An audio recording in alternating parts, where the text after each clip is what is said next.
The kiss wasn't love, it was survival.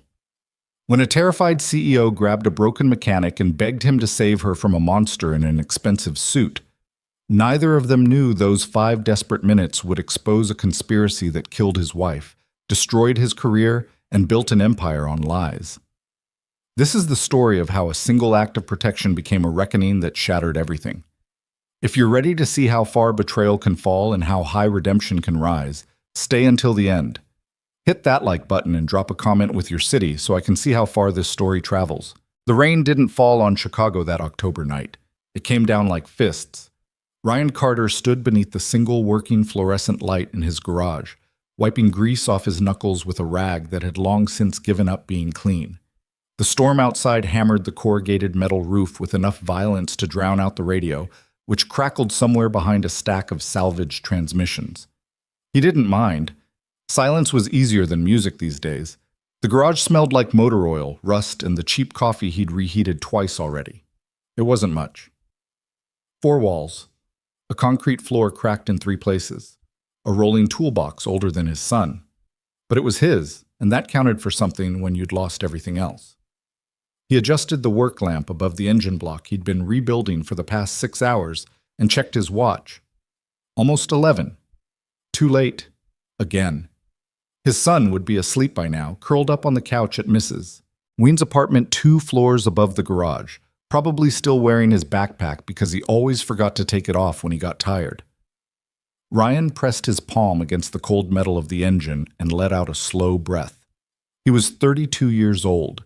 He'd been called brilliant once. A prodigy. The kind of engineer who could hear a problem in a machine before it showed up on a diagnostic screen. Now he rebuilt junkyard engines for $300 a pop and prayed the checks didn't bounce. The fluorescent light buzzed, flickered, steadied. He picked up a socket wrench. Then the door exploded open. Not literally, but close enough. The wind caught it and slammed it against the inside wall with a crack loud enough to make Ryan spin around, wrench still in hand, adrenaline spiking before his brain caught up. A woman stumbled inside.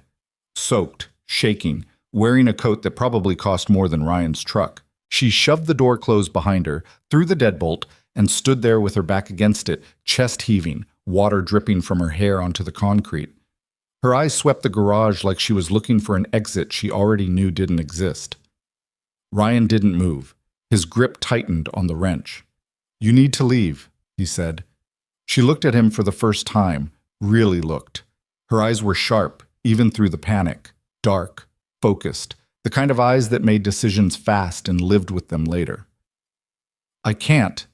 Her voice was steadier than he expected, clipped, controlled, but her hands were shaking. "Lady, I don't know what you're running from, but this isn't—" "He's outside." She cut him off. "If I leave now, he'll follow me. If I stay, he'll come in here, and I need you to make him think he made a mistake." Ryan blinked. "What?" She stepped forward. Not hesitant, deliberate, close enough that he could see the rain still clinging to her eyelashes, close enough to smell expensive perfume mixed with fear. "I need you to kiss me." Ryan stared at her like she'd just asked him to jump off a bridge. "You need to what?" "Kiss me. For 5 minutes. Long enough to make him back off. Long enough to make this look real." She said it like she was negotiating a contract, clear, direct. No room for misunderstanding. Ryan took a step back. "No. Please." The word cracked something open in her voice. Just a fraction. Just enough. He shook his head. "I don't know you. I don't know what kind of situation you're in, but I'm not—" Headlights swept across the front window. She went rigid. Ryan's jaw tightened. He'd seen fear before. Real fear. The kind that didn't perform. The kind that lived in the back of your throat and made your hands shake no matter how much you tried to steady them. She was terrified. A car door slammed outside. Footsteps. Heavy. Confident. Coming closer. The woman looked at Ryan, and for a second he saw something beyond the panic.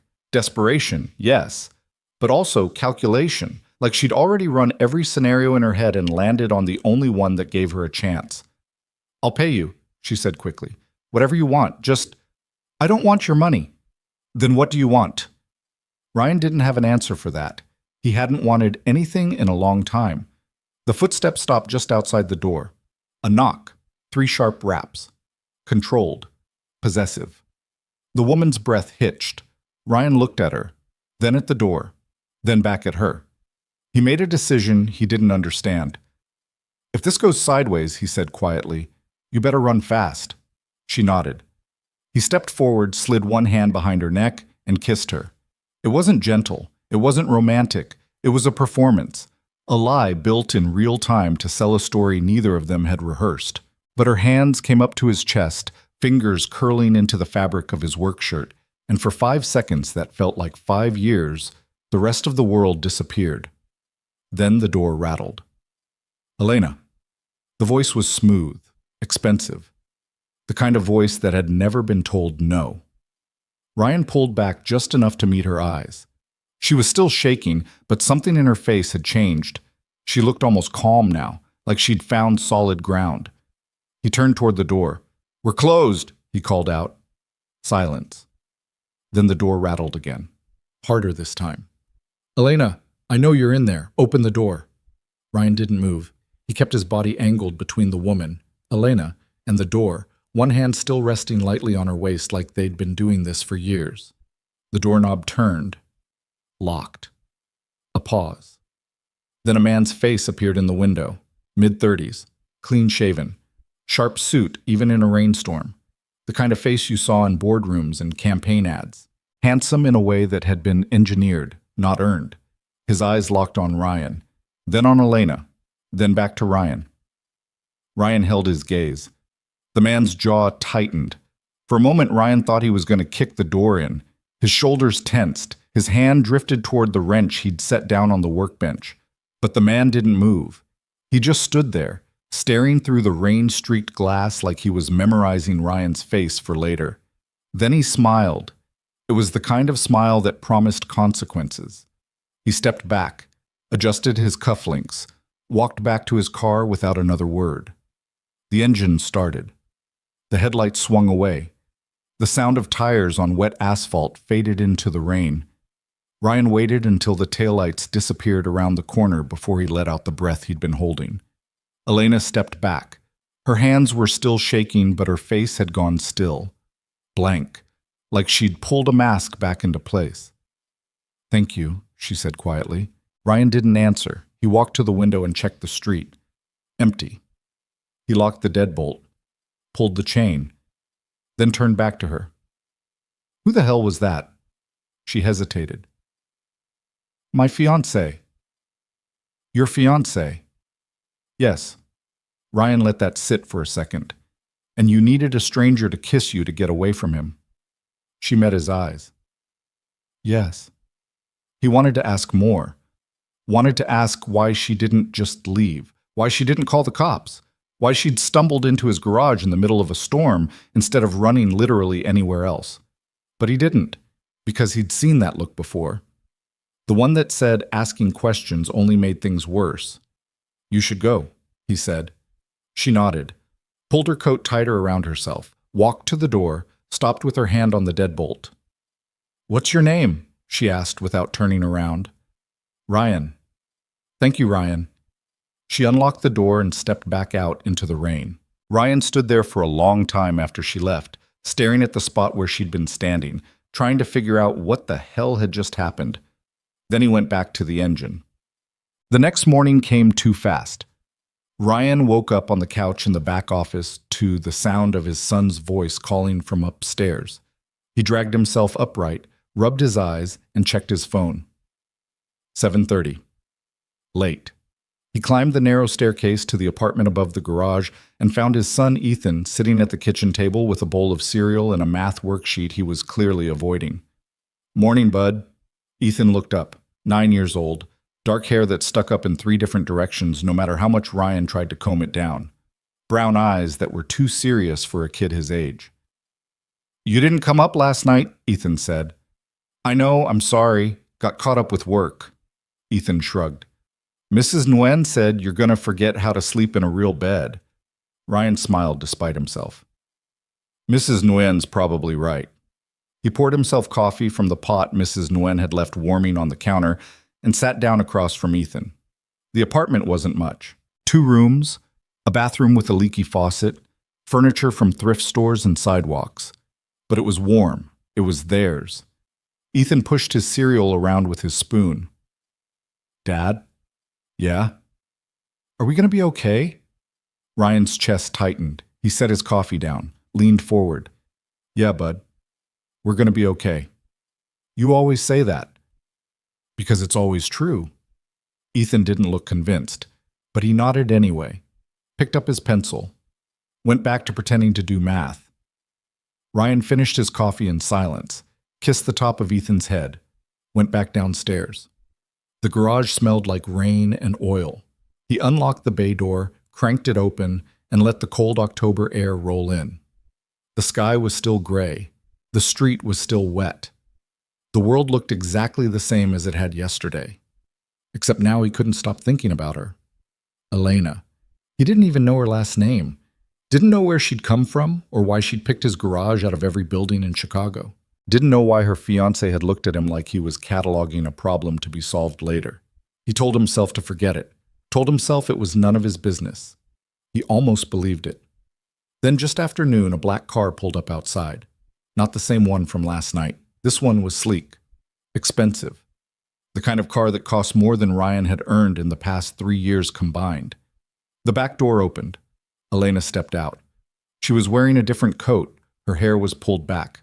No rain this time. No panic. She looked calm, controlled, like she'd stepped out of a magazine. Ryan set down the torque wrench he'd been holding and wiped his hands on his jeans.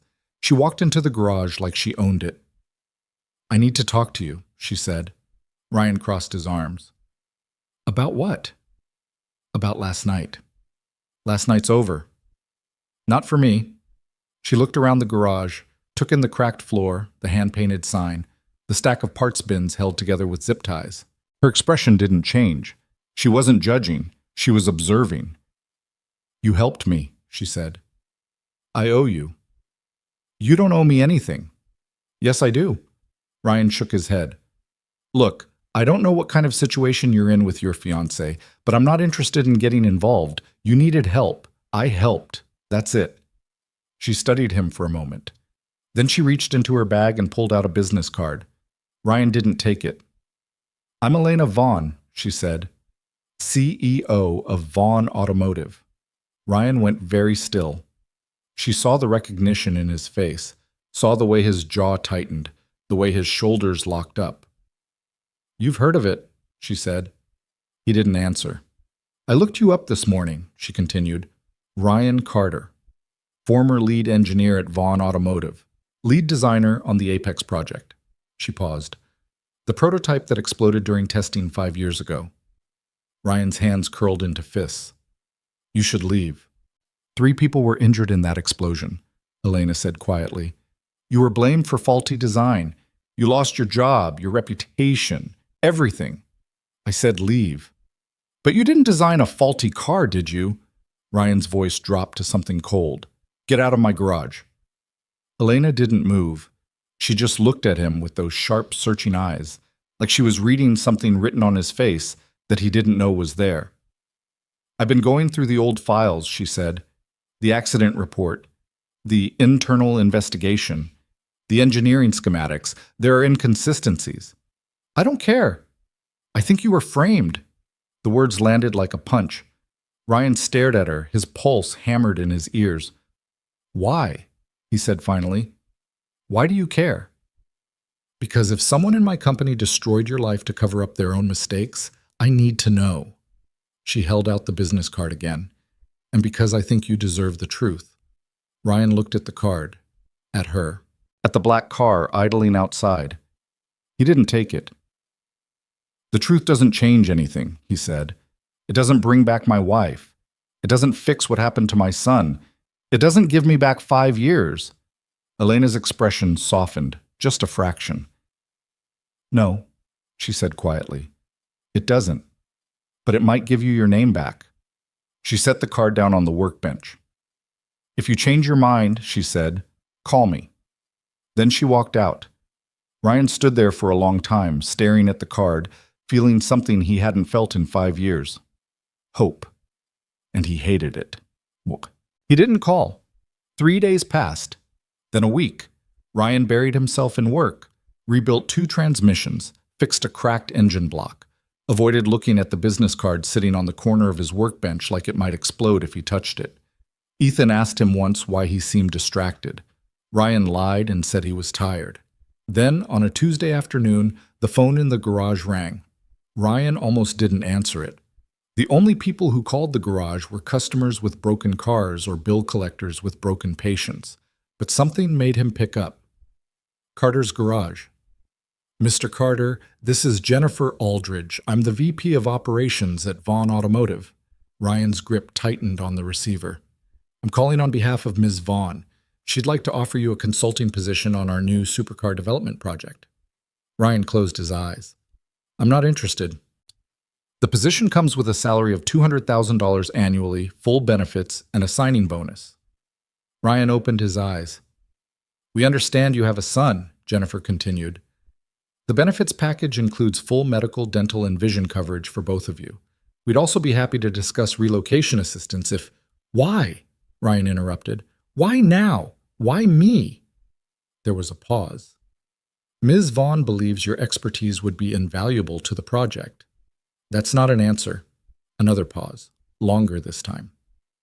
There's been some media attention, Jennifer said carefully, regarding Ms. Vaughn's personal life. The board feels it would be beneficial to demonstrate a commitment to second chances and corporate responsibility by bringing you back into the fold. Ryan's jaw tightened. So I'm a PR move. You're an investment, Mr. Carter, one we'd very much like to make. Ryan looked around the garage, at the peeling paint, the flickering light, the stack of unpaid invoices sitting on the desk. He thought about Ethan, about the medical bills from last winter when he'd gotten pneumonia and Ryan had put the hospital payments on a credit card he still hadn't paid off, about the look on his son's face when he asked if they were going to be okay. I need to think about it, Ryan said. Of course. We'll send over the formal offer by the end of the week. Please don't hesitate to reach out if you have any questions. She hung up. Ryan set the phone down, stared at it. Then he picked up Elena's business card and dialed. She answered on the second ring. This is Elena Vaughn. It's Ryan Carter. A pause. Then, I'm glad you called. I'm not doing this for you, Ryan said. I'm doing it for my son. I understand. And I want to see the files, all of them. The accident report, the investigation, the engineering schematics, everything. You'll have access to anything you need. And if I find proof that someone in your company destroyed my life, I'm going to burn them down. Elena's voice was steady. If you find proof, I'll hand you the matches. Ryan exhaled slowly. When do I start? 2 weeks later, Ryan walked through the front doors of Vaughn Automotive for the first time in 5 years. The lobby looked exactly the same.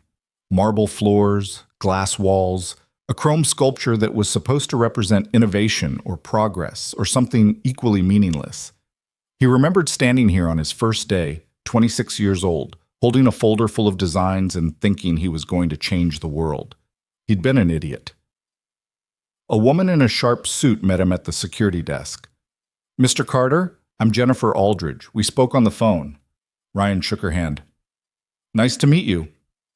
Ms. Vaughn is waiting for you upstairs. If you'll follow me. She led him to the elevator, pressed the button for the executive floor. Ryan's stomach twisted. The elevator doors opened onto a hallway he'd only seen once before, the day he'd been fired. Jennifer walked him past a row of offices with views of the Chicago skyline and stopped outside a door marked CEO. She knocked once, opened it. Elena was standing by the window, looking out at the city. She turned when they entered. Thank you, Jennifer. That'll be all. Jennifer nodded and left, closing the door behind her. Ryan and Elena stood there, looking at each other across the expanse of her office. You came, she said. You offered me $200,000. A flicker of something crossed her face. Amusement, maybe. Or respect. Fair enough. She gestured to the chair across from her desk. Sit, please. Ryan sat. Elena took the chair next to him instead of behind her desk. A deliberate choice. A signal. I know this is uncomfortable, she said. I know you don't trust me. I wouldn't trust me either if I were you. Then why am I here? Because I need your help. And because I think you need answers. She reached for a folder on the desk and handed it to him. Ryan opened it. Inside were copies of the original accident report, the engineering schematics, the internal investigation, the termination letter with his name on it. He'd seen most of it before, but there was something new. A memo dated 3 days before the explosion. An email chain between executives he didn't recognize.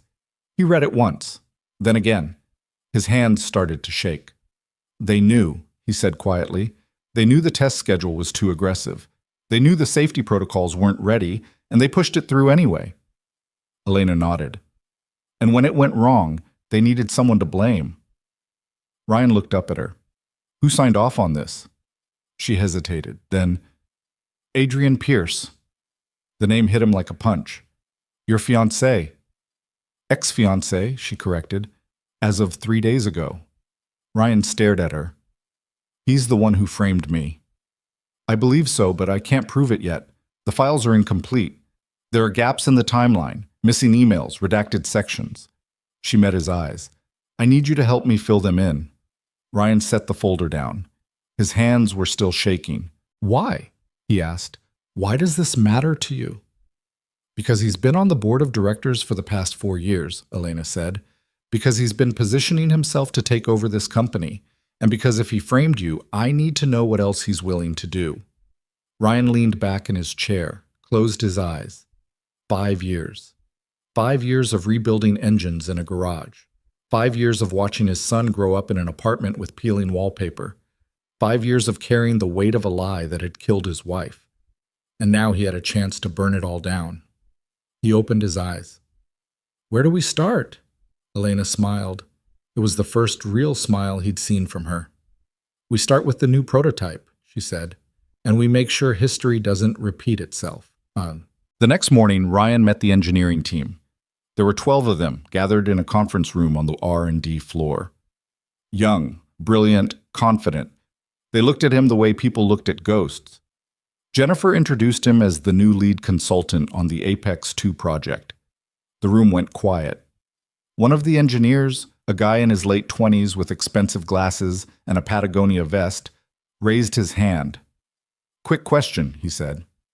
Aren't you the guy who designed the car that exploded? Ryan met his eyes. Yeah, I am. The room shifted, a few uncomfortable glances. Someone coughed. And you're here to make sure this one doesn't? The engineer pressed. That's the idea. No offense, but how are we supposed to trust you? Ryan set his bag down on the conference table, pulled out a stack of blueprints, spread them across the surface. These are the original Apex schematics, he said, the ones I designed, the ones that were altered after I was removed from the project. He pointed to a section of the drivetrain. This modification was made 3 days before the explosion. It bypassed 2 redundant safety systems to shave 4 seconds off the test time. I didn't make that change. Someone else did. The room went silent. You want to know if you can trust me? Ryan continued. I don't care. But if you want to build a car that doesn't kill people, you'll listen when I tell you something's wrong. He looked around the room. No one said anything. Good, Ryan said. Now, let's get to work. Patek. The first 2 weeks were brutal. Ryan dove into the new prototype's design files and found problems everywhere. Not catastrophic, not obvious, but there. Small compromises that added up to danger. Shortcuts that saved money but risked lives. He flagged them, documented them, sent reports to Elena. The engineering team pushed back, hard. They argued that his concerns were overblown, that modern testing protocols were more advanced, that the new materials were safer. Ryan didn't budge. He'd heard all of it before. Late one night, alone in the lab, he found something that made his blood run cold. A file buried deep in the testing schedule. A notation in the margin. A signature. Adrian Pierce. Ryan pulled up the email chain, read through it, felt his stomach drop. Adrian had approved an accelerated testing timeline. Again, the same timeline that had led to the explosion 5 years ago. Ryan grabbed his phone and called Elena. She answered immediately. What's wrong? We have a problem. 20 minutes later, she was standing in the lab, reading the file over his shoulder. "He's doing it again," Ryan said quietly. "He's pushing the schedule, cutting corners. And if we don't stop him, someone's going to get hurt." Elena's jaw tightened. "I'll handle it." "How?" "I'll bring it to the board." "The board that has him on it?" She looked at Ryan. "Do you trust me?" He wanted to say no, wanted to say he didn't trust anyone anymore.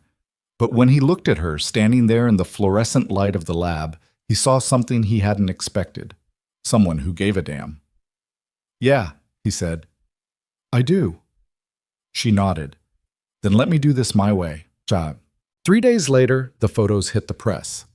Someone, Ryan never found out who, had leaked paparazzi shots from the night Elena had stumbled into his garage. Grainy, dark, but clear enough. The headline read, "Automotive heiress caught kissing mystery mechanic." The story exploded. Ryan's phone rang non-stop. Reporters camped outside the garage. Ethan came home from school asking why his dad was on the news. Ryan wanted to disappear, but Elena called an emergency board meeting instead. She walked into that room with her head high and her shoulders back, and she told them the truth. She told them about Adrian, about the harassment, about the night she'd run. She told them about Ryan, about the files, about the investigation she'd been running. And then she dropped the bomb. "Ryan Carter was framed," she said, "and I have proof." The room erupted. Adrian sat at the far end of the table, his face a mask of controlled fury. "This is absurd," he said smoothly. "Ms. Vaughn is clearly emotionally compromised. She's been spending an inappropriate amount of time with a disgraced former employee, and now she's fabricating a conspiracy to justify her poor judgment." Elena didn't flinch. She slid a folder across the table. "This is the original test schedule for the Apex project, signed by you. This is the modified safety protocol, also signed by you. And this is the email where you explicitly instructed the engineering team to bypass 2 redundant systems to meet an investor deadline." The room went silent. Adrian's smile faded. "You're accusing me of corporate negligence." "I'm accusing you of manslaughter." The words hung in the air like a grenade with the pin pulled. One of the board members leaned forward. "Do you have evidence to support this?" Elena looked at Ryan. He stood, pulled out his old engineering notebook, the one he'd kept hidden for 5 years. "This is my original design," he said quietly. "Every calculation, every safety margin, every test result, it's all here, and none of it matches the final prototype that exploded." He opened the notebook and slid it across the table. The board members leaned in, flipped through the pages. Their faces changed. Adrian stood. "This is a witch hunt. I won't sit here and be slandered by—" "Sit down," Elena said. Her voice was ice. Adrian stared at her. "Sit down." He didn't. Elena turned to the board. "I'm calling for an independent investigation into the Apex explosion and Adrian Pierce's role in it. And until that investigation is complete, I'm recommending his immediate suspension from this board." The room exploded into arguments, shouting, chaos. Ryan sat back and watched it all unfold. And for the first time in 5 years, he felt something close to vindication. The vote was 8-4. Adrian Pierce was suspended pending investigation. He left the building without a word, but the look he gave Ryan on his way out was pure venom. Ryan didn't care. That night, he went home to the apartment above the garage and found Ethan waiting for him at the kitchen table. "Dad?"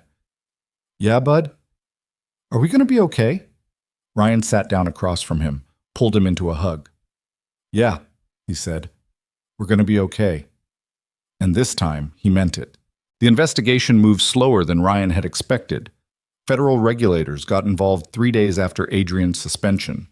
They showed up at Vaughn Automotive with briefcases and badges, set up shop in a commandeered conference room, and started pulling files that hadn't seen daylight in half a decade. Ryan spent hours answering questions, walking them through technical specifications he could still recite from memory, pointing out the modifications that had turned his design into a death trap. Elena sat in on most of the interviews. She didn't have to, but she did anyway, taking notes in the margins of documents, asking follow-up questions the investigators sometimes forgot to ask. Ryan caught himself watching her during the long silences between questions, the way she'd tap her pen against the table when she was thinking, the way her jaw would tighten whenever Adrian's name came up.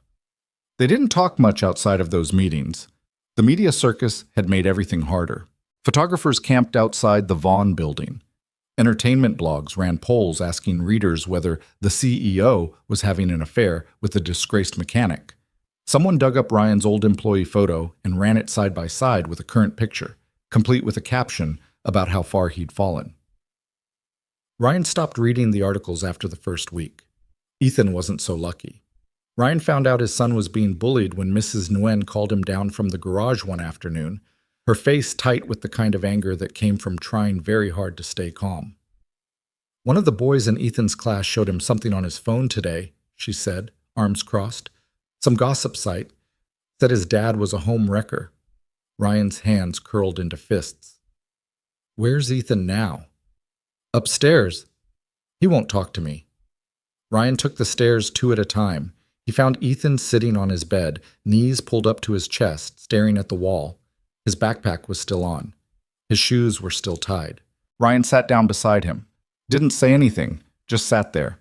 After a long moment, Ethan spoke. "They said you're dating her." "I'm not." "They said you're going to get fired again because you can't stop messing things up." Ryan's chest tightened. "Ethan, is it true?" Ethan turned to look at him, and Ryan saw tears tracking down his face. "Did you mess up the car? Is that why Mom couldn't get her medicine?" The question hit like a freight train. Ryan pulled his son into his arms and held him tight, while Ethan cried into his shoulder, small body shaking with sobs he'd probably been holding in for weeks. "No," Ryan said quietly. "I didn't mess up the car. Someone else did. Someone who was supposed to be in charge. And then they blamed me for it because it was easier than telling the truth." "But why?" "Because people who have power don't like admitting when they're wrong." Ethan pulled back, wiping his face with the heel of his hand. "So you didn't do anything bad?" "I made mistakes," Ryan said honestly. "I trusted people I shouldn't have trusted. I didn't fight hard enough when they came after me. But I didn't design a bad car, and what happened to your mom wasn't my fault." Ethan nodded slowly. His eyes were still red, but something in his face had settled. "The kids at school don't know that." "I know." "Can you tell them?" Ryan wanted to say yes, wanted to march into that school and set the record straight. But the truth was more complicated than a 9-year-old could understand, and the investigation was still ongoing, and anything he said publicly could compromise the case. "Not yet," Ryan said. "But soon, I promise." Ethan looked down at his hands. "Do you like her, the lady on the news?" Ryan hesitated. "She's my boss." "That's not what I asked." "Smart kid, too smart." "I don't know," Ryan said finally. "I'm still figuring that out." Ethan seemed to accept that answer. He leaned against Ryan's side, and they sat there in silence while the afternoon light faded through the window. Later that night, after Ethan had fallen asleep, Ryan got a text from an unknown number. "I heard about what happened at Ethan's school. I'm sorry. If there's anything I can do, let me know. E." He stared at the message for a long time before typing back. "How did you get my number?" The reply came immediately. "I'm the CEO. I have access to everyone's personnel files. That's an abuse of power." "Probably." "Are you going to report me to HR?" Ryan almost smiled. "How did you find out about Ethan?" "Jennifer has a son in the same grade. She heard about it from another parent." Ryan set the phone down, picked it up again. "We're fine, but thanks." "You don't sound fine." "I said we're fine." A pause, then, "There's a company gala next month. Investors, board members, press. I have to go. I'm allowed to bring a guest." Ryan stared at the screen. "You're asking me to a gala. I'm asking you to help me make a point." "What kind of point?" "The kind that says I'm not hiding, and neither are you." Ryan should have said no. Should have told her that showing up at a black tie event with her would only make the media circus worse, would give the gossip blogs exactly what they wanted, would paint a target on both their backs. But he didn't. What's the dress code?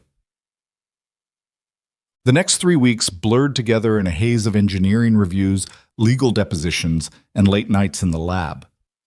The Apex 2 prototype was scheduled for its first major test run in 6 weeks, and Ryan found problems faster than the team could fix them. The engineers stopped arguing with him after the third time one of his corrections prevented a critical failure during simulation testing. They still didn't like him, but they'd started to respect him, which was close enough. Elena kept her distance during work hours. Professional, formal. She'd nod when they passed in the hallway, ask pointed questions during engineering reviews, and sign off on Ryan's recommendations without hesitation. But she never lingered, never gave the press anything to twist into a headline. After hours was different. She started showing up at the lab around 9 or 10 at night, long after most of the staff had gone home. She'd bring coffee, good coffee, not the burnt sludge from the break room, and sit at the workbench across from Ryan, reviewing reports while he ran diagnostics. They didn't talk much at first, but the silence felt comfortable, easy, like they'd worked together for years instead of weeks. One night she asked him about his wife. Ryan looked up from the diagnostic screen. "What about her?" "You don't have to answer," Elena said quickly. I saw her name in the old insurance claims, Sarah. I didn't mean to pry." Ryan set down his tools, leaned back against the workbench.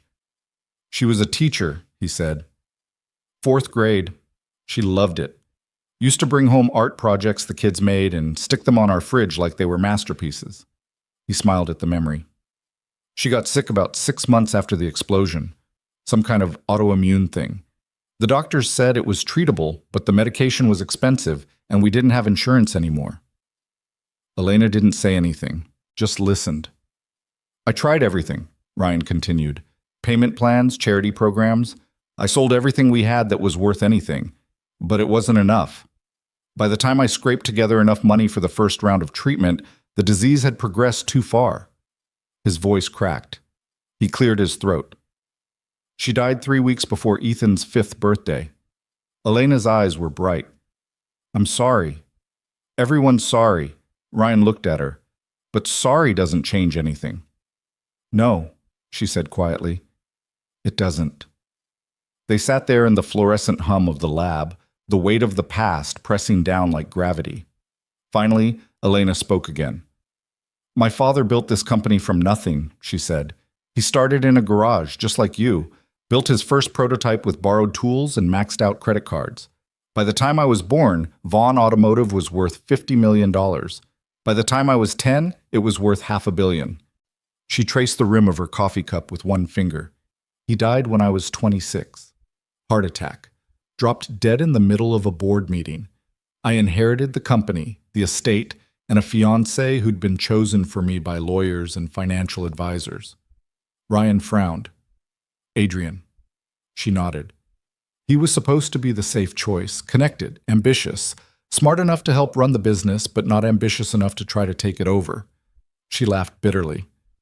"Turns out I was wrong about that last part." "When did you figure out what he was?" "Honestly? I think I always knew. I just didn't want to admit it." She met Ryan's eyes. "It's easier to ignore red flags when acknowledging them means blowing up your entire life." Ryan understood that better than she probably realized. "Why did you really hire me?" he asked. Elena didn't hesitate. "Because I read the accident report, and it didn't make sense. Because your designs were brilliant, and the failure points didn't match your work. And because when I looked into what happened to you after the explosion, I found out your wife had died from a treatable illness while you were fighting to clear your name from a crime you didn't commit." She set down her coffee cup. "I hired you because someone needed to fix what my company broke, and because I thought you deserved a chance to do it." Ryan looked at her for a long moment. "That's a hell of an answer." "You asked." He almost smiled. Almost. The gala was exactly as awful as Ryan had expected. He'd rented a tux from a place on the south side that smelled like mothballs and broken dreams. It fit okay. Mostly. The sleeves were a little short and the pants were a little long, but Mrs. Nguyen had helped him adjust them with safety pins and determination. Ethan had laughed when he saw him. "You look weird," his son said. "Thanks, bud. But like, good weird. Like a spy or something." Ryan would take it.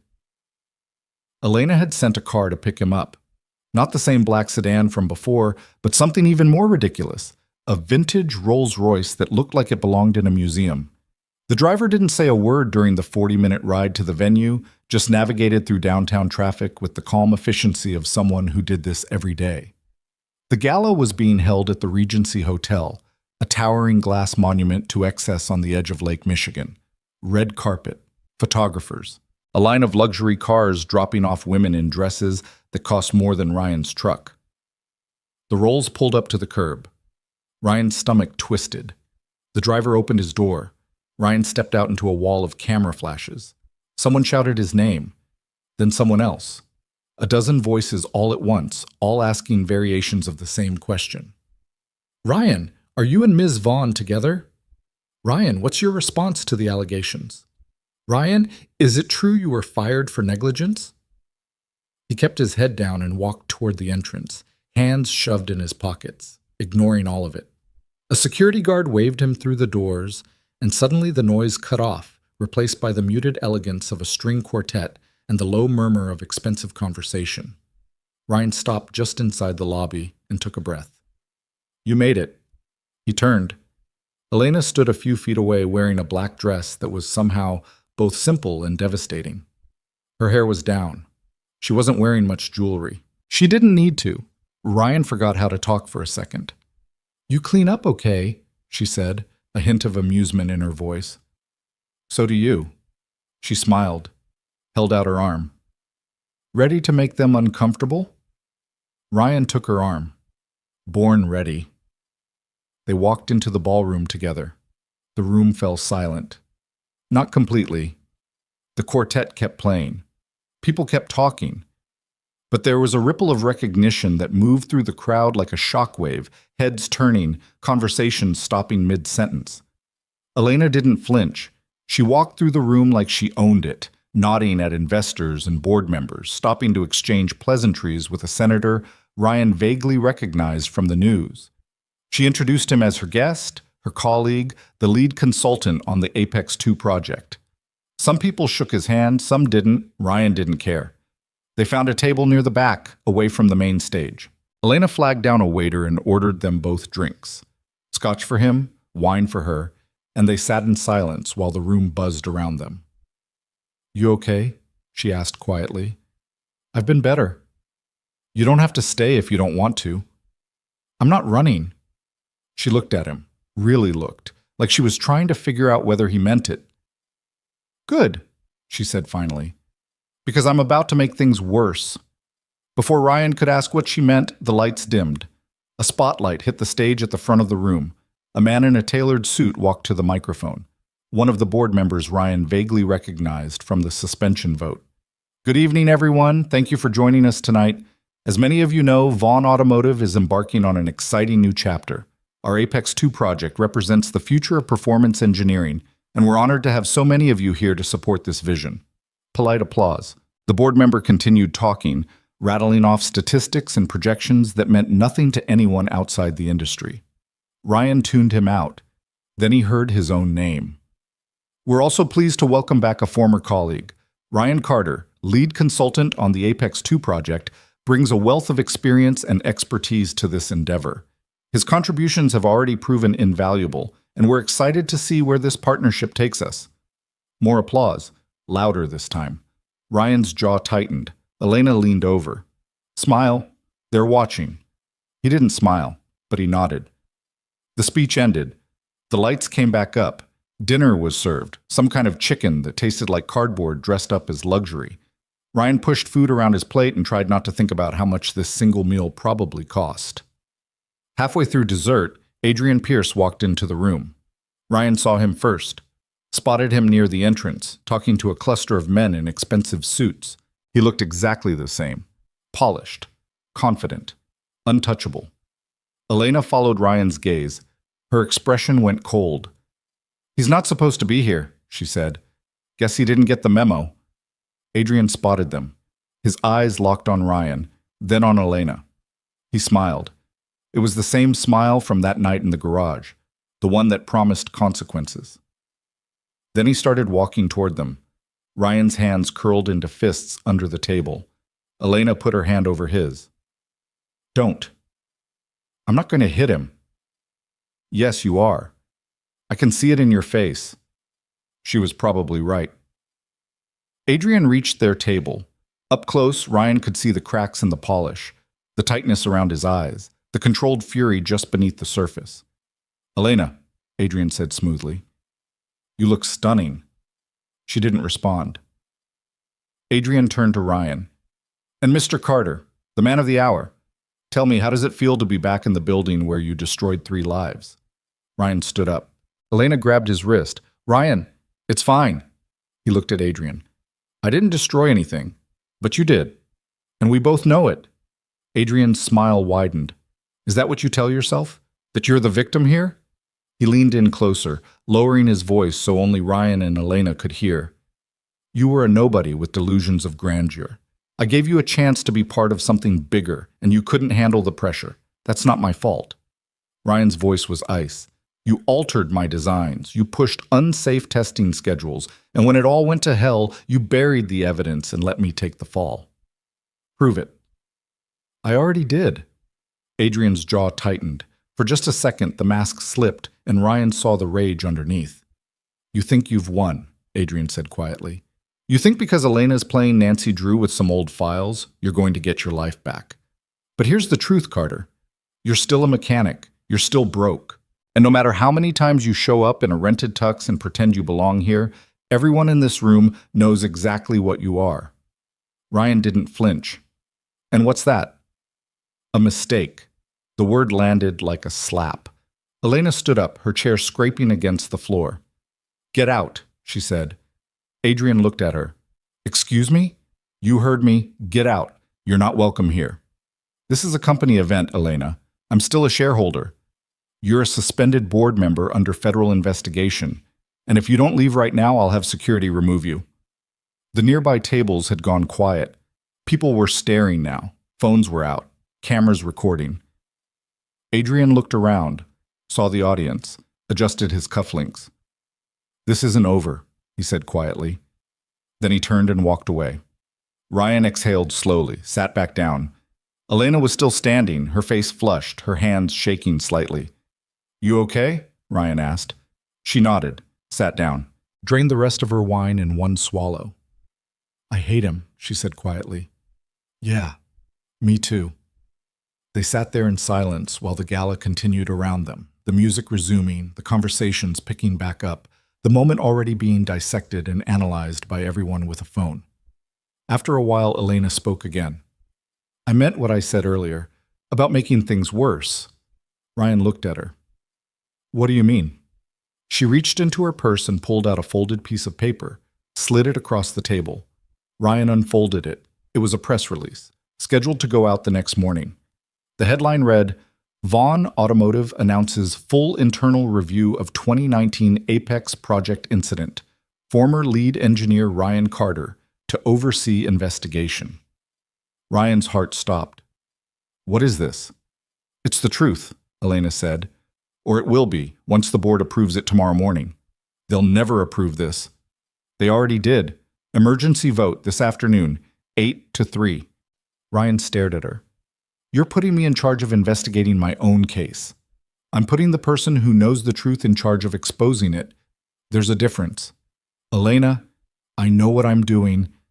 This is going to destroy you. The press will crucify you. The board will turn on you. Adrian will lose, she interrupted, because I have something he doesn't. What's that? She looked at him, really looked. And in her eyes, Ryan saw something he hadn't expected. Certainty. I have you, she said. Ryan didn't know what to say to that. So he didn't say anything. He just sat there, holding the press release, feeling the weight of 5 years pressing against his chest. And for the first time since Sarah died, he let himself believe that maybe, just maybe, things could actually get better. The press release hit the news cycle at 6 a.m. By 7, Ryan's phone was ringing off the hook. By 8, there were news vans parked outside the garage. By 9, Ethan's school had called to ask if Ryan wanted to keep him home for the day. Ryan said yes. They spent the morning in the apartment, curtains drawn, ignoring the chaos outside. Ethan played video games on the couch while Ryan paced the kitchen, reading and rereading the press release, trying to figure out if Elena had just saved his life or ended hers.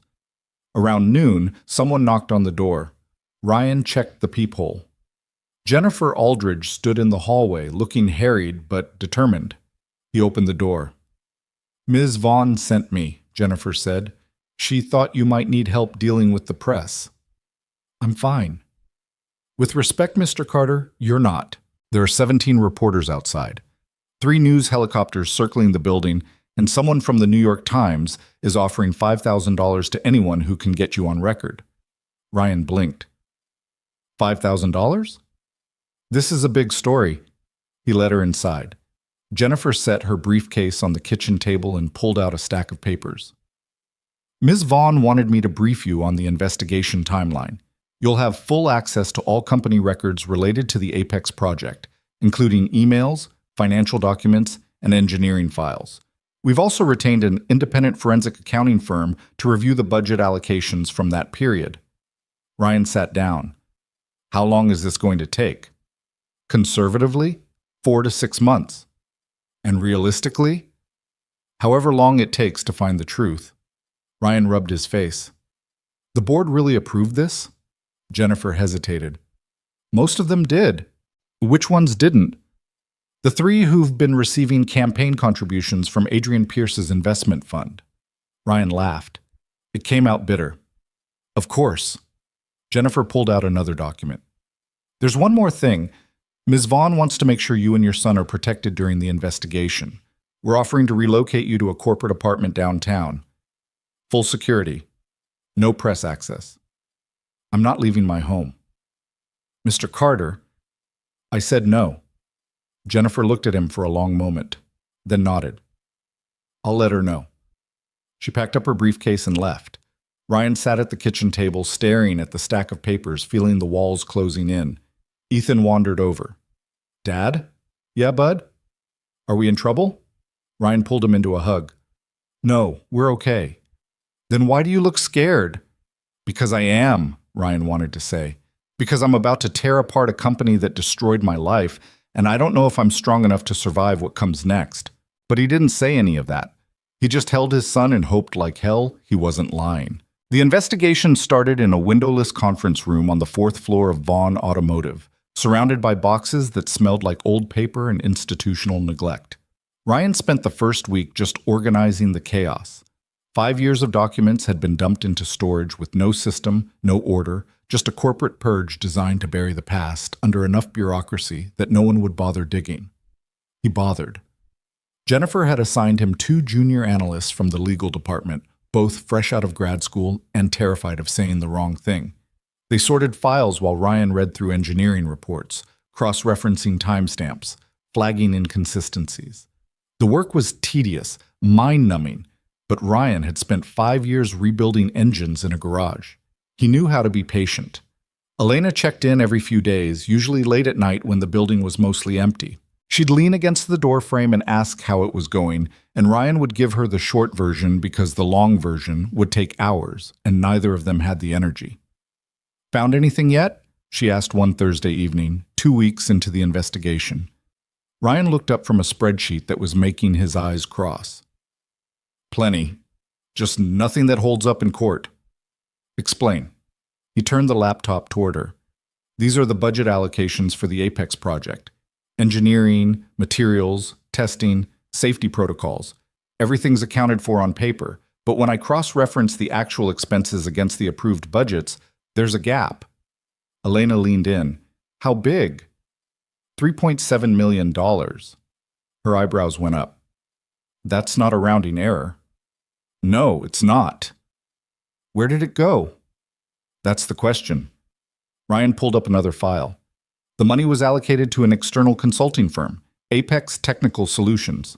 They were supposedly brought in to handle advanced materials testing. Supposedly? I can't find any evidence they actually did any work.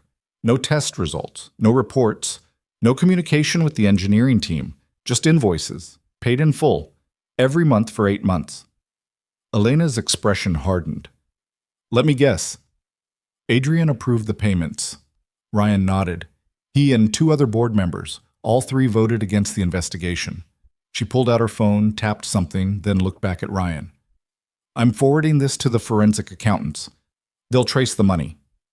It's going to take time. I know. She slid the phone back into her pocket. But we're getting closer.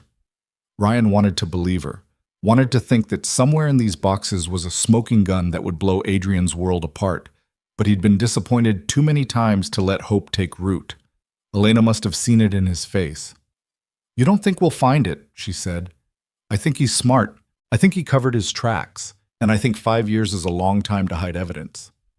You're probably right, she crossed her arms, but he's also arrogant, and arrogant people make mistakes. What if he didn't? Then we'll make him. Ryan looked at her. That's not how investigations work. No, she agreed, but it's how justice works. Before Ryan could respond, one of the analysts poked her head into the room. Mr. Carter, there's someone here to see you. Ryan frowned. I'm not expecting anyone. He says it's important. His name's Marcus Webb. The name didn't ring any bells. Ryan glanced at Elena, who shrugged. You want me to stay? She asked quietly. No, I've got it. She nodded and left through the side door. Ryan walked out to the lobby. A man stood near the reception desk, late 50s, wearing a jacket that had seen better days and carrying a messenger bag that looked like it had survived a war. He had the kind of face that made Ryan think of old cops and war photographers. Weathered, tired, but sharp. Ryan Carter? The man asked. Yeah, who are you? Marcus Webb. I was the lead safety inspector on the Apex project. Ryan went still. Marcus saw the recognition. Yeah. I figured you'd remember the name. You signed off on the final safety report, the one that cleared the prototype for testing. I did. You said the design was sound, that all protocols had been followed. I know what I said.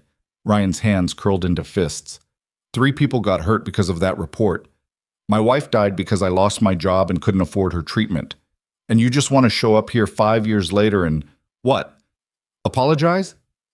Marcus didn't flinch. No. I want to tell you the truth. Ryan stared at him. What truth? The one I should have told 5 years ago. Marcus shifted his bag. Can we talk somewhere private? Ryan should have said no. Should have told him to get out. But something in the man's voice stopped him. He led Marcus back to the conference room and closed the door. Marcus set his bag on the table and pulled out a folder. Old. Worn. The kind that had been opened and closed 1,000 times. This is my original safety assessment, Marcus said. The real one. The one I submitted 3 days before the explosion. He slid it across the table. Ryan opened it. The report was detailed, thorough, and it flagged a dozen critical safety concerns that should have stopped the test. Ryan's pulse hammered. This isn't the report that was filed. No, it's not. What happened to it? Marcus sat down heavily. I submitted it to Adrian Pierce. He was overseeing the project timeline. 2 days later, he called me into his office and told me the concerns I'd raised were overblown, that the engineering team had already addressed them, that if I filed this report, it would delay the investor presentation by 3 months and cost the company millions. And you believed him? No. Marcus rubbed his face. But he offered me a bonus. $50,000. Told me it was a performance incentive. All I had to do was revise the report to reflect that the issues had been resolved. Ryan's jaw tightened. You took the money. Yeah, I did. Marcus looked at him. I told myself it was fine, that the engineers knew what they were doing, that Adrian wouldn't push an unsafe test. I convinced myself I was just streamlining the process. And then the car exploded. And then the car exploded. Marcus's voice cracked. I tried to come forward after the accident. I went to the investigative board and told them about the original report. But by then, Adrian had buried it. He had lawyers. He had influence. And I was just a contractor who'd taken a bribe. So you said nothing. I said nothing. Marcus looked down at his hands. I've been living with that for 5 years.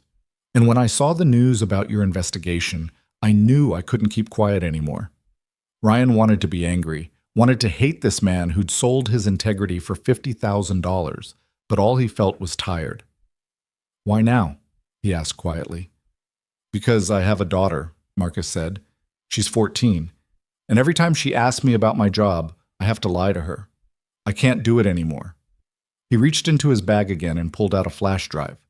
This has everything: emails, the original report, documentation of the payment. It's not much, but it's something. Ryan took the flash drive, held it like it might explode. This could destroy you, he said.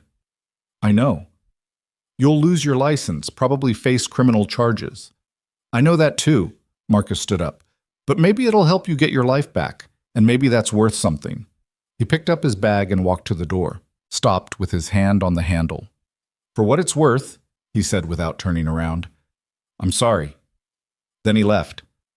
Ryan sat alone in the conference room, staring at the flash drive, feeling the weight of 5 years pressing against his chest. Then he plugged it into his laptop and started reading. 3 hours later, Elena found him still sitting there, surrounded by printed emails and highlighted documents. Ryan? He looked up. His eyes were red. We've got him, he said quietly. Elena's breath caught. You're sure? I'm sure. He handed her the printed emails. She read through them, her expression growing colder with each page. He paid off the safety inspector, she said. Yeah. He buried the original report. Yeah. And he pushed the test schedule knowing the prototype wasn't ready. Ryan nodded. Elena set the papers down. Her hands were shaking. We need to take this to the federal investigators, she said. Already sent it. Ryan gestured to his laptop. Encrypted email. They'll have it by morning. She looked at him. Really looked. And for a second, he saw something in her face that looked almost like pride. You did it, she said softly. We did it. No, this was you. Ryan shook his head. I wouldn't be here if you hadn't believed me. Elena didn't respond. She just stood there, and the silence stretched between them like a bridge neither of them knew how to cross. Finally, she spoke. There's going to be fallout. Adrian has friends, lawyers, money. He's not going to go down quietly. I know. And the press is going to turn this into a circus. I know that too. So what do we do? Ryan looked at her. We finish what we started. The fallout came faster than either of them expected. The federal investigators moved within 48 hours. Search warrants, subpoenas. They showed up at Adrian's office with boxes and badges, seizing computers and files while news cameras recorded everything from the street below. Adrian released a statement through his lawyers calling the investigation a witch hunt orchestrated by a disgraced former employee and a CEO with a personal vendetta. He scheduled a press conference for the following Monday. Elena scheduled one for the same day. 2 hours earlier, Ryan watched from the conference room as she stood in front of a wall of reporters and cameras, calm and controlled, and laid out the evidence piece by piece. She didn't editorialize, didn't attack, just presented the facts and let them speak for themselves. The original safety report, the buried concerns, the falsified timeline, the payments. When she finished, the room erupted with questions. She answered 3, then walked off the stage. Adrian's press conference was canceled 20 minutes later. The board called an emergency meeting that afternoon. Ryan wasn't invited, but Elena texted him updates from inside the room. Motion to terminate Adrian's shareholder agreement. Vote in progress. 10 minutes later, unanimous. He's out. Then, criminal referral passed to prosecutors. It's over. Ryan stared at the messages, waiting to feel something. Relief, vindication, triumph. But all he felt was empty. 5 years. 5 years of fighting and surviving and trying to rebuild from nothing. And now it was just over.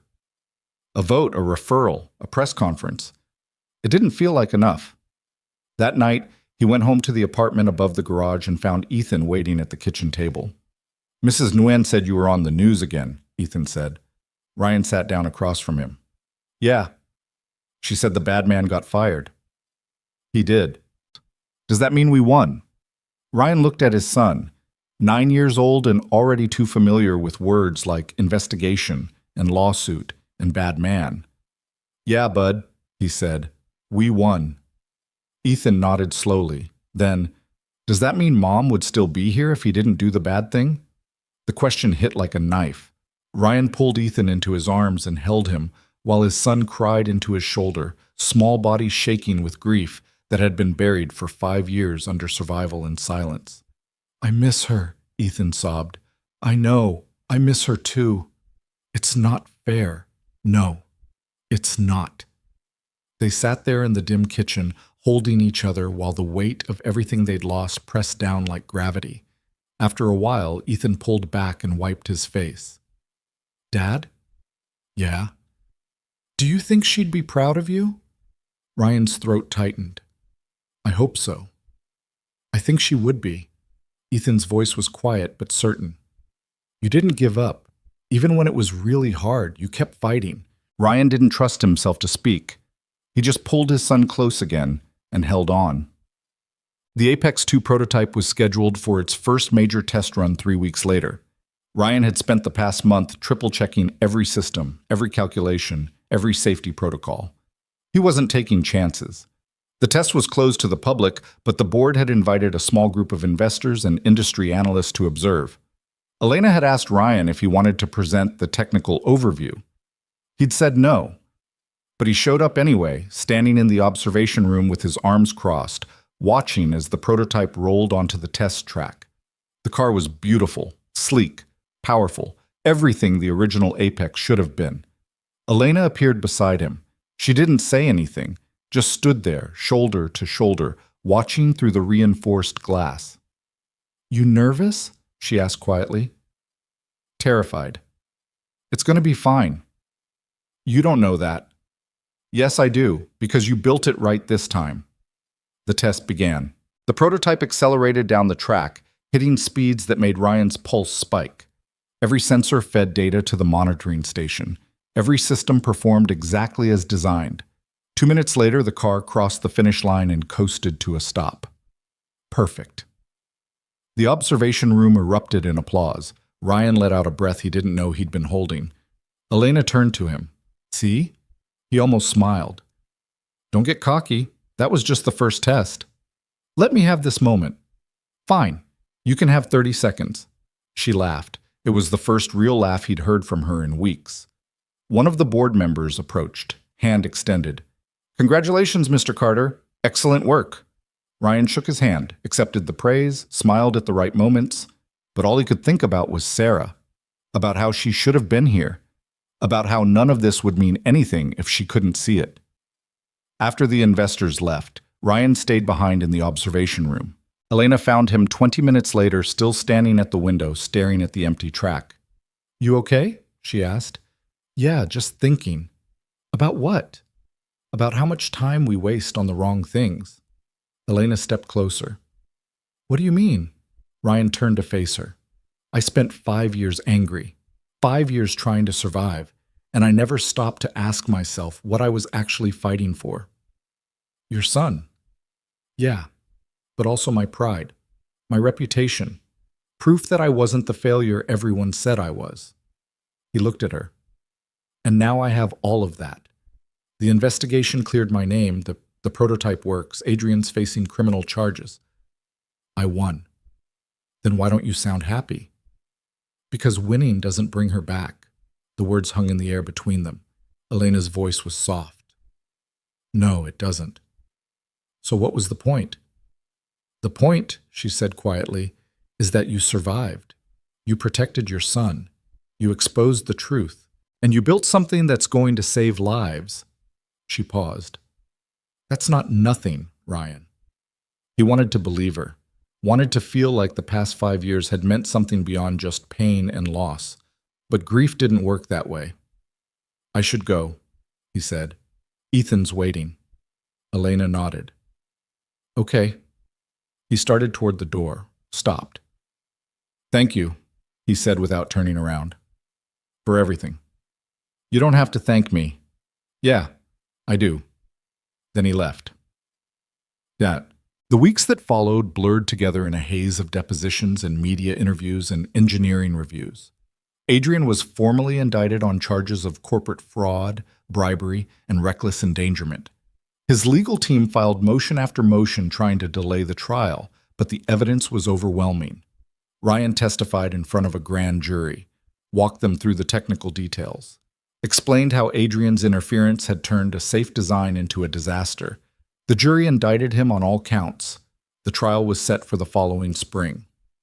Ryan tried to go back to normal. Spent his days at Vaughn Automotive, his nights in the garage. Ethan had stopped getting bullied at school once the news broke about Adrian's indictment. Kids were fickle that way. But things weren't normal. Couldn't be. Because every time Ryan walked into the Vaughn building, people treated him differently. With respect. With admiration. Like he was some kind of hero. He hated it. One Friday evening, he was working late in the lab when his phone rang. Unknown number. He almost didn't answer, but something made him pick up. Hello? Is this Ryan Carter? Yeah, who's this? My name's Rebecca Torres. I'm a producer for 60 Minutes. We're doing a segment on corporate accountability and whistleblowers, and we'd love to interview you. Ryan closed his eyes. I'm not interested. I understand this is a difficult time, but your story is important. What you've done. I didn't do anything. I just survived.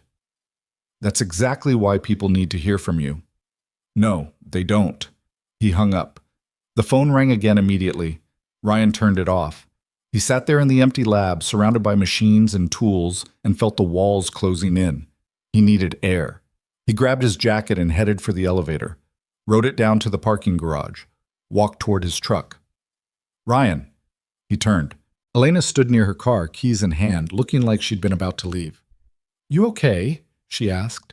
Why does everyone keep asking me that? Because you look like you're about to fall apart. Ryan laughed. Came out bitter. I'm fine. Liar. He didn't have the energy to argue. What are you still doing here? Working, same as you. She walked closer. You want to talk about it? About what? Whatever's eating you. I'm fine, he said again. Elena just looked at him. You know, for someone who spent 5 years fighting to clear his name, you're really bad at accepting that you actually did it. It doesn't feel real. What doesn't? Any of this. He gestured vaguely. The investigation, the indictment, the prototype. It feels like I'm going to wake up tomorrow and be back in the garage with nothing. That's not going to happen. You don't know that. Yes, I do. Her voice was firm. Because you earned this, every bit of it, and no one can take it away from you.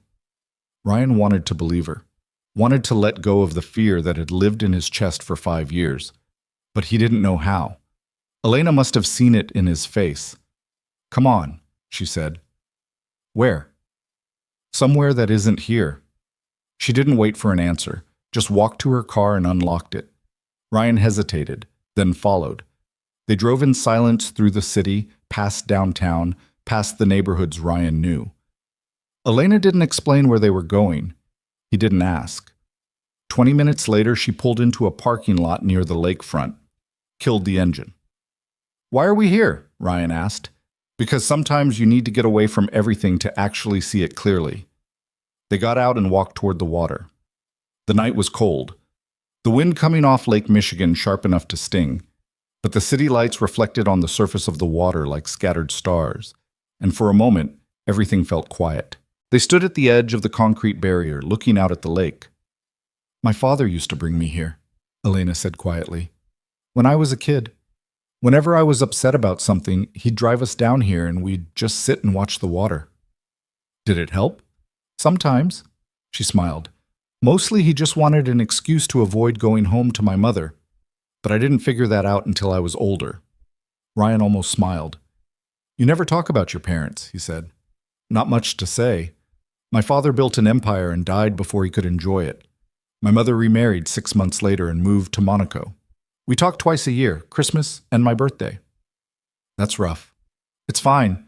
I learned a long time ago that family isn't always about blood. Ryan thought about Ethan, about Mrs. Nguyen, about the life they'd built in the apartment above the garage. Yeah, he said. I guess you're right. They stood there in silence, watching the water. After a while, Elena spoke again. Can I ask you something? Sure. What are you going to do now, after all of this is over? Ryan didn't have an answer. He'd been so focused on surviving, on fighting, on proving the truth, that he hadn't thought about what came next. I don't know, he said finally. You could stay at Vaughn. The Apex 2 project is going to take years to complete. We need you. You need an engineer. You don't need me specifically. That's not true. Ryan looked at her. Why does this matter to you? Because I don't want you to disappear. The words landed between them like a confession. Ryan's pulse kicked up. Elena, I'm not asking for anything, she said quickly. I don't want you to go back to hiding in that garage. You're better than that. You don't know me well enough to say that. Yes, I do. She turned to face him, and in the dim light from the city, Ryan saw something in her eyes he hadn't expected. Hope. You're one of the best engineers I've ever met, she said. You're a good father. You fought for 5 years to protect your son and clear your name, and you never gave up. That's not nothing, Ryan. That's everything. Ryan didn't know what to say, didn't know how to process the weight of her words, so he just stood there looking at her, feeling something shift in his chest. I should get back, he said finally. Ethan's with Mrs. Nguyen, and I don't want to leave him too long. Elena nodded. Okay. They walked back to the car in silence. The drive back to the city felt longer than the drive out. Elena dropped him at the garage, and Ryan stood on the sidewalk, watching her taillights disappear around the corner. Then he went upstairs and found Ethan asleep on the couch, still wearing his shoes. Ryan carried him to bed, pulled the blanket up, and sat on the edge of the mattress for a long time, just watching his son breathe. For 5 years, Ethan had been the only thing keeping him going, the only reason to get up in the morning, the only thing that mattered. But sitting there in the dark, Ryan realized something.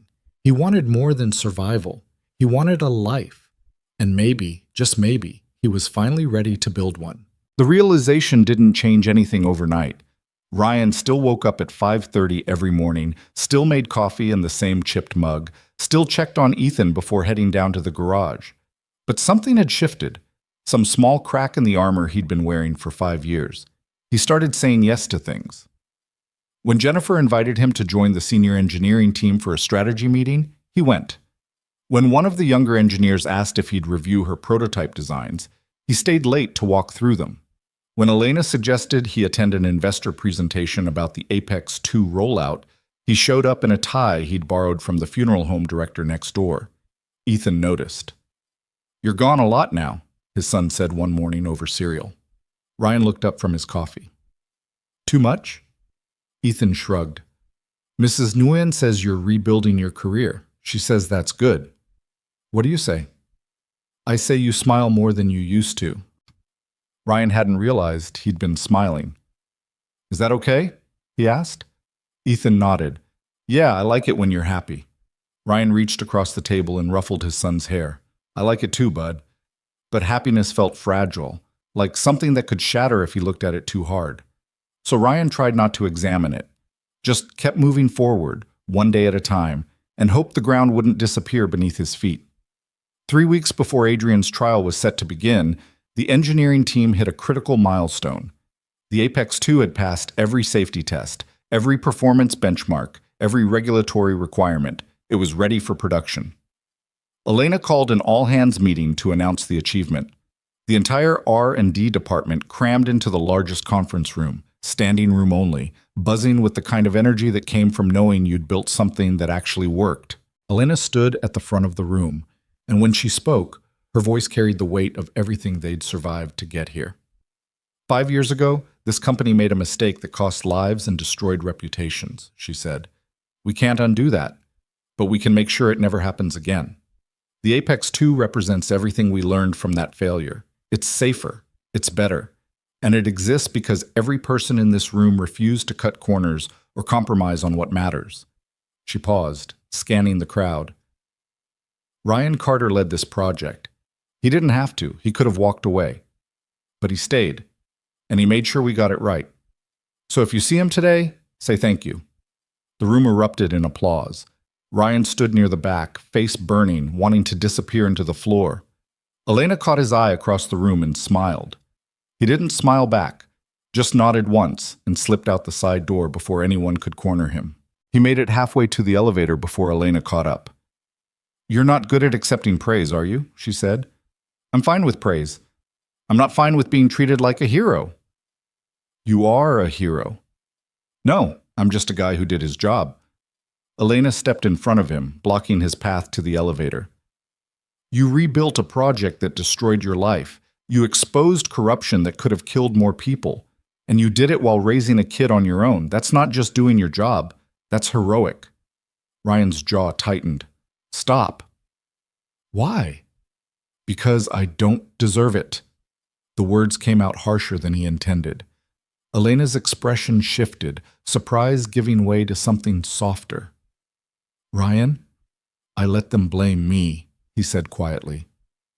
5 years ago, when everything fell apart, I could have fought harder, could have demanded a real investigation, but I was tired and broke and my wife was dying and it was easier to just take the severance and disappear. You were surviving. I was hiding. He looked at her. So don't call me a hero. Heroes don't give up. Elena was quiet for a long moment. My father used to say that the measure of a person isn't whether they fall down, she said finally. It's whether they get back up. You got back up, Ryan. That counts for something. Your father sounds like a fortune cookie. She laughed despite herself. He kind of was. The tension broke. Ryan's shoulders relaxed. I should get back to work, he said. Or you could take the rest of the day off. Celebrate. I don't celebrate. I've noticed. Elena pulled her phone from her pocket, typed something, then looked back at him. Ethan gets out of school in 2 hours. Why don't you pick him up early? Take him somewhere fun. You've earned it. Since when do you tell me how to parent? Since you started working yourself into the ground again. Her voice softened. You're allowed to be happy, Ryan. You know that, right? He didn't answer. Elena held his gaze for another beat, then stepped aside. Elevator's all yours. Ryan got in and rode it down to the parking garage. Sat in his truck for 10 minutes, engine off, staring at nothing. Then he drove to Ethan's school and checked him out early. Are we in trouble? Ethan asked as they walked to the truck. No, I just thought we could do something. Like what? Ryan hadn't thought that far ahead. What do you want to do? Ethan's face lit up. Can we go to the Science Museum? They have the submarine exhibit. Yeah, we can do that. They spent the afternoon wandering through exhibits, Ethan firing off questions faster than Ryan could answer them. They ate overpriced pizza in the museum cafeteria and watched a documentary about deep-sea exploration in the IMAX theater. By the time they got home, Ethan was half asleep in the passenger seat, still clutching the plastic submarine he'd bought at the gift shop. Ryan carried him upstairs, put him to bed fully clothed, and stood in the doorway watching him sleep. Elena had been right. He was allowed to be happy. He just didn't know how yet. The trial started on a Tuesday in late November. Ryan had been dreading it for weeks. The lawyers had prepped him extensively, walking him through his testimony, warning him about what Adrian's defense team would try to do. They'd paint him as bitter, vindictive, a failed engineer looking for someone to blame. Ryan told them he could handle it. He wasn't sure if that was true. The courthouse was a gray stone building downtown, surrounded by news vans and protesters holding signs that said things like corporate accountability now and justice for workers. Ryan pushed through the crowd with his head down, flanked by Jennifer and 2 security guards Elena had insisted on hiring. Inside, the building was all marble and echoes. Ryan's footsteps sounded too loud. The courtroom was smaller than he'd expected. Wood-paneled walls, rows of benches, a judge's bench that looked like it had been carved from a single piece of oak. Adrian sat at the defense table, flanked by 3 lawyers in identical navy suits. He looked thinner than Ryan remembered, older. But his expression was calm, controlled, like he was attending a board meeting instead of a criminal trial. Ryan took his seat in the gallery. Elena slid in beside him a moment later. "You okay?" she whispered. "Ask me after." The judge entered. Everyone stood. The trial began. The prosecution laid out their case with clinical precision. Emails, financial records, testimony from Marcus Webb, who looked like he'd aged 10 years since Ryan had last seen him. Marcus walked the jury through everything: the bribe, the buried safety report, the knowledge that people could die. Adrian's lawyers tried to shred him on cross-examination, asked about his criminal history, his drinking problem, his strained relationship with his ex-wife. Marcus took it all without flinching. "I made a mistake," he said quietly. "I took money to look the other way. and 3 people got hurt because of it. I have to live with that. But Adrian Pierce knew exactly what he was doing, and he needs to be held accountable. The courtroom was silent when Marcus stepped down. Ryan was called to the stand on the 3rd day. He walked to the front of the courtroom, raised his right hand, and swore to tell the truth. The prosecutor was a woman in her 40s named Catherine Mills, sharp and efficient. "Mr. Carter," she began, "can you describe your role on the original Apex project?" "I was the lead engineer. I designed the prototype from the ground up." "And were you involved in the decision to proceed with the test that resulted in the explosion?" "No. By that point, I'd been removed from the project." Well, why were you removed? Adrian Pierce told the board I was behind schedule and over budget. Neither was true, but I couldn't prove it at the time. Catherine walked him through the timeline, the design changes, the safety concerns he'd raised, the test schedule that had been pushed forward without his approval. Then she showed him the emails. Ryan recognized them immediately. His own words flagging risks, demanding more time, and Adrian's responses dismissive and impatient. "Did Mr. Pierce ever acknowledge your concerns?" Catherine asked. "No. He told me I was being overcautious, that investors were waiting, that delays would cost the company millions." "And what happened when you continued to object?" "I was fired." "And after you were fired?" Ryan's voice was steady. "My wife got sick. We didn't have insurance. She died 6 months later because I couldn't afford her treatment." The courtroom was so quiet Ryan could hear people breathing. Catherine let the silence sit. Then, "No further questions." Adrian's lead attorney stood up. His name was Richard Brennan, and he had the kind of face that made Ryan think of politicians and televangelists. "Mr. Carter," Brennan began, "you've testified that you were fired for raising safety concerns. But isn't it true that you were fired for poor performance?" "No. According to the termination report, you missed multiple deadlines and exceeded your budget by 18%. That report was falsified." "By whom?" "By Adrian Pierce." Brennan raised an eyebrow. "You're accusing my client of forging company documents?" "I'm saying he lied to cover up his own mistakes." "Do you have proof of that?" "Yes. The forensic accounting report shows that the budget overruns were caused by the external consulting firm Adrian hired without my approval. The delays were caused by design changes he ordered after I was removed from the project." Brennan didn't miss a beat. "So your testimony is that everything that went wrong was someone else's fault. You bear no responsibility whatsoever." Ryan's jaw tightened. "I bear plenty of responsibility. I should have fought harder. I should have gone public with my concerns. But I was scared and broke and trying to keep my family alive. That doesn't make me a liar. It makes you biased. It makes me a witness." Brennan tried a few more angles, but Ryan didn't break. He'd lived with this story for 5 years. He knew every detail, every document, every lie. When Brennan finally sat down, Ryan stepped off the stand and walked back to his seat. Elena leaned over. "You did good." Ryan didn't feel good. He felt exhausted. The trial continued for another week. Expert witnesses, character witnesses, financial analysts who walked the jury through the money trail. Adrian never took the stand. His lawyers rested their case on the argument that he'd been misled by subordinates, that he'd trusted the wrong people, that he was a victim of circumstance. The jury didn't buy it. They deliberated for 6 hours and came back with a verdict. Guilty on all counts. The courtroom erupted. Reporters scrambled for the exits. Adrian's lawyers immediately filed notice of appeal, but Ryan just sat there, feeling nothing. Elena's hand found his. "It's over." "Yeah." "You won." "Yeah." She squeezed his hand. "Ryan, I need some air." He stood up and pushed through the crowd, out of the courtroom, down the marble steps, into the cold November afternoon.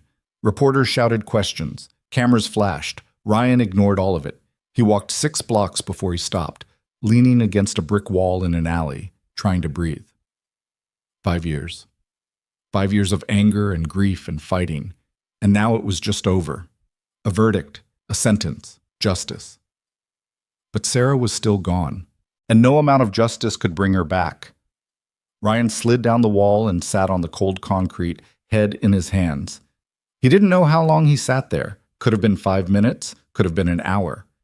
Then he heard footsteps. Elena appeared at the mouth of the alley. She didn't say anything, just walked over and sat down beside him. They sat in silence, shoulder to shoulder, while the city moved around them. Finally, Ryan spoke. I don't know what to do now. What do you mean? This was supposed to fix everything, clear my name, get justice, make things right. He looked at her. But it doesn't feel like anything's fixed. Elena was quiet for a long moment. My father died in the middle of a board meeting, she said. Heart attack. By the time the paramedics got there, he was already gone. And for months afterward, I kept thinking that if I could just figure out what went wrong, if I could just trace it back to some decision or moment or choice, then I could fix it. Make it make sense. Did you? No, because some things can't be fixed. They just are. And you have to find a way to live with them. Ryan closed his eyes. I don't know how to do that. Neither did I, but I figured it out, so will you. How can you be so sure? Because you've already survived the worst of it. She looked at him. Everything else is just learning to live again. Ryan wanted to believe her, wanted to think that somewhere beyond the grief and the anger was something that looked like peace, but he wasn't there yet. Come on, Elena said, standing up. Let's get out of here. Where? Does it matter? He thought about it. No, I guess it doesn't. She held out her hand. Ryan took it and let her pull him to his feet.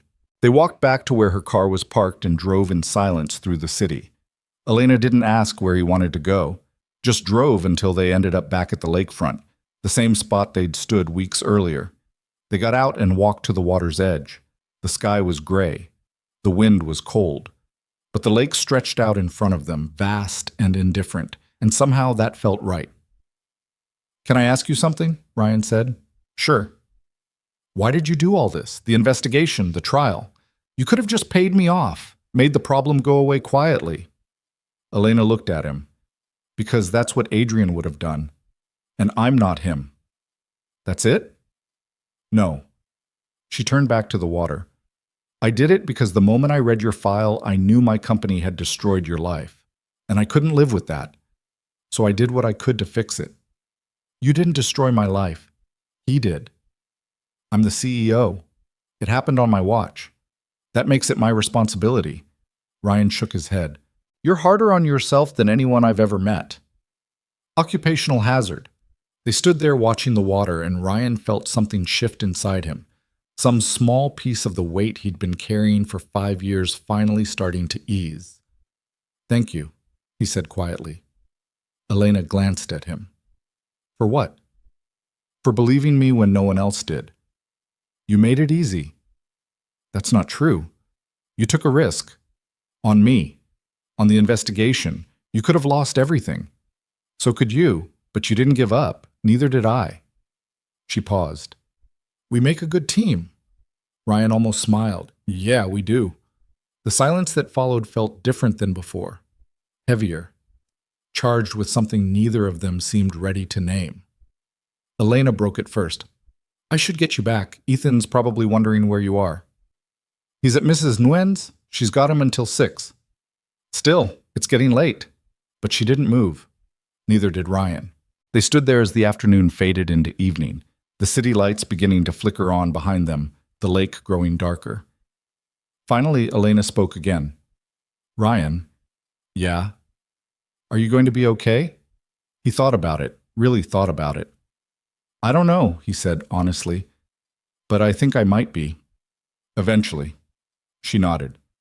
Good, because I'd like to keep you around. As an employee? As a friend. The word hung in the air between them. Ryan looked at her, really looked. And for the first time, he let himself see what had been building between them for months. The late nights in the lab, the quiet conversations, the way she'd stood beside him when everyone else had walked away. It wasn't just friendship, but he wasn't ready to name it yet. Wasn't sure if he'd ever be ready. Yeah, he said finally. I'd like that too. Elena smiled. Come on, let's get you home. They drove back through the city, and when Elena dropped him off at the garage, Ryan stood on the sidewalk and watched her drive away. Then he went upstairs and found Ethan and Mrs. Nguyen watching a cooking show. How'd it go? Mrs. Nguyen asked. Guilty. All counts. She nodded. Good. That man deserves worse than prison. Ethan looked up. Does that mean it's really over? Ryan sat down on the couch beside his son. Yeah, bud. It's over. So what happens now? Ryan pulled him close. Now we figure out what comes next. The weeks that followed felt strange, untethered. Ryan kept waiting for the next crisis, the next fight, the next thing he had to survive. But nothing came. Adrian's lawyers filed their appeal, but legal experts said it was a long shot. The evidence was too strong, the verdict too clean. Vaughn Automotive announced the Apex 2 production timeline.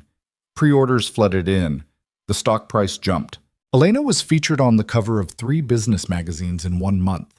Ryan turned down every interview request. He focused on work. The production rollout needed oversight, quality control, problem solving when issues came up on the assembly line. It was good work, meaningful work. The kind of work that made him feel like he was building something instead of just surviving. But something was missing. He didn't realize what until Elena stopped showing up at the lab late at night. At first, Ryan told himself it didn't matter. She was busy. The CEO of a major company didn't have time to hang out in engineering labs at midnight, but he missed her, missed the conversations, missed the way she'd challenge his assumptions and push him to think bigger. He thought about texting her, didn't know what to say. 2 weeks before Christmas, she finally appeared in the lab doorway. Got a minute? She asked. Ryan looked up from the diagnostic screen. Yeah, what's up? She walked in and closed the door behind her. I need to ask you something, and I need you to be honest. His pulse kicked up. Okay. Are you happy here? At Vaughn? Ryan frowned. Why are you asking me that? Because I've been watching you for the past month, and you look like you're going through the motions, and I need to know if that's because of the job or because of something else. He set down his tools. It's not the job. Then what is it? Ryan didn't answer right away. He didn't know how to put it into words. I spent 5 years focused on one thing, he said finally. Surviving, protecting Ethan, clearing my name. And now that's done. And I don't know what I'm supposed to focus on anymore. Elena's expression softened. You're supposed to live, Ryan. That's it. Just live. I don't remember how. Then learn. She walked over to the workbench and sat on the edge of it, close enough that Ryan could smell her perfume. I haven't been around much the past few weeks, she said. I know that. And I'm sorry. You don't owe me an apology. You're busy. That's not why I stayed away. Ryan looked at her. Then why? Elena hesitated. Because every time I'm around you, I have to remind myself that you work for me, and that crossing that line would be complicated and messy and probably a terrible idea. Ryan's heart hammered against his ribs. And, he managed, and I'm tired of reminding myself. She met his eyes. So I'm asking, is this just me, or is there something here? The question hung in the air like a lit fuse. Ryan knew what he should say, knew he should be careful, protect himself, protect her. But he was tired of being careful. It's not just you, he said quietly. Elena exhaled. Okay, but I don't know what to do about it. Neither do I. They sat there in the fluorescent hum of the lab, the space between them feeling like miles and inches all at once. I'm not ready for this, Ryan said finally. I know. And even if I was, it would be complicated. You're my boss. The press would have a field day. And Ethan, I know, Elena said again. And I'm not asking you to figure it all out tonight. I just needed you to know that I feel it too. Ryan looked at her. So what now? Now we take it slow. We figure it out as we go. And if it gets too complicated, we stop. Just like that? Just like that. Ryan wanted to believe it could be that simple, but nothing in his life had ever been simple. Still, for the first time in 5 years, he wanted to try. Okay, he said. Elena smiled. Okay. She slid off the workbench and walked to the door, stopped with her hand on the handle. Ryan? Yeah? Merry Christmas. Then she was gone. Ryan sat alone in the lab, heart pounding, mind racing, and for the first time in longer than he could remember, he felt something that wasn't grief or anger or fear. He felt hope, Christmas came and went quietly. Ryan and Ethan spent it in the apartment above the garage. Just the two of them and Mrs. Nguyen, who brought over enough food to feed a small army. They watched old movies and built a Lego set that turned out to be far more complicated than the box suggested. Ethan fell asleep on the couch around 9, still wearing the paper crown from a Christmas cracker. Ryan carried him to bed and stood in the doorway for a long time, watching his son sleep. 10 years old now. Growing up faster than Ryan was ready for. He thought about Sarah, about what she would have said if she could see them now. Probably something about how Ryan needed to stop working so much, how Ethan needed new clothes because he'd grown 3 inches in the past year, how they needed to find time to just be a family. Ryan had tried, he really had, but being a family of 2 felt incomplete in ways he didn't know how to fix. His phone buzzed in his pocket. A text from Elena. Merry Christmas. Hope you and Ethan are having a good day. Ryan stared at the message for a long moment before typing back. We are. You? Quiet. Which is nice. No family? My mother's in Monaco. I wasn't invited. Ryan frowned. Typed, That's rough. I'm used to it. Besides, I'm not great at family gatherings. Too many questions about why I'm still single. Ryan's fingers hovered over the keyboard. Then, you could have spent it with us. The reply came fast. I didn't want to intrude. You wouldn't have been intruding. A pause. Then, maybe next year. Ryan smiled despite himself. Yeah, maybe. He set the phone down and went to bed, and for the first time in years he fell asleep thinking about the future instead of the past. The new year brought changes. Vaughn Automotive announced a partnership with a major distributor in Europe. The Apex II was officially going global. Production ramped up. Ryan's team grew from 12 to 30 engineers, all working around the clock to meet demand. Ryan was promoted to Director of Engineering. It came with a significant raise, a corner office he never used, and enough responsibility to keep him busy 16 hours a day. Ethan started complaining that his dad was never home. Ryan tried to cut back, left work at 6 instead of 9, started having breakfast with Ethan every morning instead of just grabbing coffee on the way out the door, helped with homework, went to parent-teacher conferences. But the guilt never quite went away, the sense that he was failing at the one thing that mattered most. One Saturday in late January, Ethan asked if they could go to the movies. Sure, Ryan said. What do you want to see? There's a new superhero one. Tyler from school said it's really good. Okay, let me check showtimes. He pulled out his phone and found a matinee. They had just enough time to make it if they left now. They were halfway to the theater when Ryan's phone rang. Work. He almost didn't answer, but he did. Carter, he said. Ryan, it's Jennifer. We've got a problem. His stomach dropped. What kind of problem? One of the test units failed during the stress simulation. The entire drivetrain seized up. We need you to come in and figure out what went wrong before the production line starts Monday morning. Ryan glanced at Ethan, who was staring out the window, already resigned. I can't, Ryan said. I'm with my son. Ryan, this is critical. If we don't identify the issue before production starts, I know, but I can't. He took a breath. Call Marcus Chen. He's been working on the drivetrain specs. He'll know what to look for. Are you sure? Yeah, I'm sure. He hung up. Ethan looked at him. You didn't have to do that. Yeah, I did. They need you. You need me more. Ethan didn't say anything, just smiled and went back to staring out the window. They made it to the theater with 5 minutes to spare, bought popcorn and soda, and sat in the back row like Ethan always wanted. The movie was loud and ridiculous and exactly what Ryan needed. Afterward, they walked to a diner down the street and ordered burgers. Ethan talked about school, about his friends, about a science project he was working on. Ryan listened and asked questions and realized how much he'd been missing. Dad? Ethan said, dragging a French fry through ketchup. Yeah, bud? Are you happy now? Like, really happy? Ryan set down his burger. Why are you asking me that? Because you used to look sad all the time. Like you were carrying something really heavy, but you don't look like that anymore. Ryan's chest tightened. You noticed that? I'm not stupid. I know you're not. You're probably smarter than me. Ethan grinned. Definitely smarter. Ryan smiled. To answer your question, yeah. I think I'm happy, or getting there anyway. Because of your job?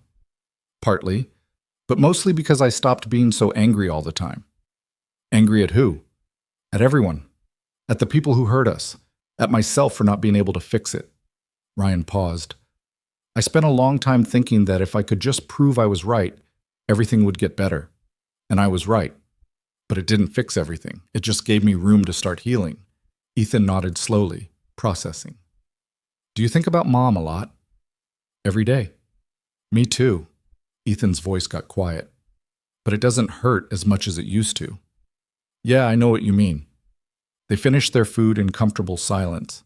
On the way home, Ethan asked if they could stop by the garage. Why? Ryan asked. I want to show you something. They pulled up to the building and went inside. Ethan led Ryan to the back corner where they'd stored some of Sarah's things after she died. Boxes they'd never fully unpacked because it hurt too much to look inside. Ethan opened one of the boxes and pulled out a photo album. Mrs. Nguyen helped me go through this last week, he said. She said, it's important to remember the good stuff, not just the sad stuff. He opened the album to a picture of Sarah laughing at something off camera, her hair caught mid-swing, her smile bright and unguarded. Ryan's throat closed up. She looks happy, Ethan said softly. She was. Most of the time. Do you think she'd be proud of us? Ryan pulled his son close. Yeah, bud. I think she'd be really proud. They stood there in the quiet garage, holding each other, letting the memories wash over them without drowning in them. And for the first time since Sarah died, Ryan felt like they were going to be okay. Work got easier after that, not because the job changed, but because Ryan did. He stopped trying to fix everything himself, started delegating, trusted his team, left work at reasonable hours, and didn't feel guilty about it. Elena noticed. You look different, she said one evening in early February. They were in the lab reviewing production reports, and she'd looked up to find him staring at a photo of Ethan on his phone. Different how?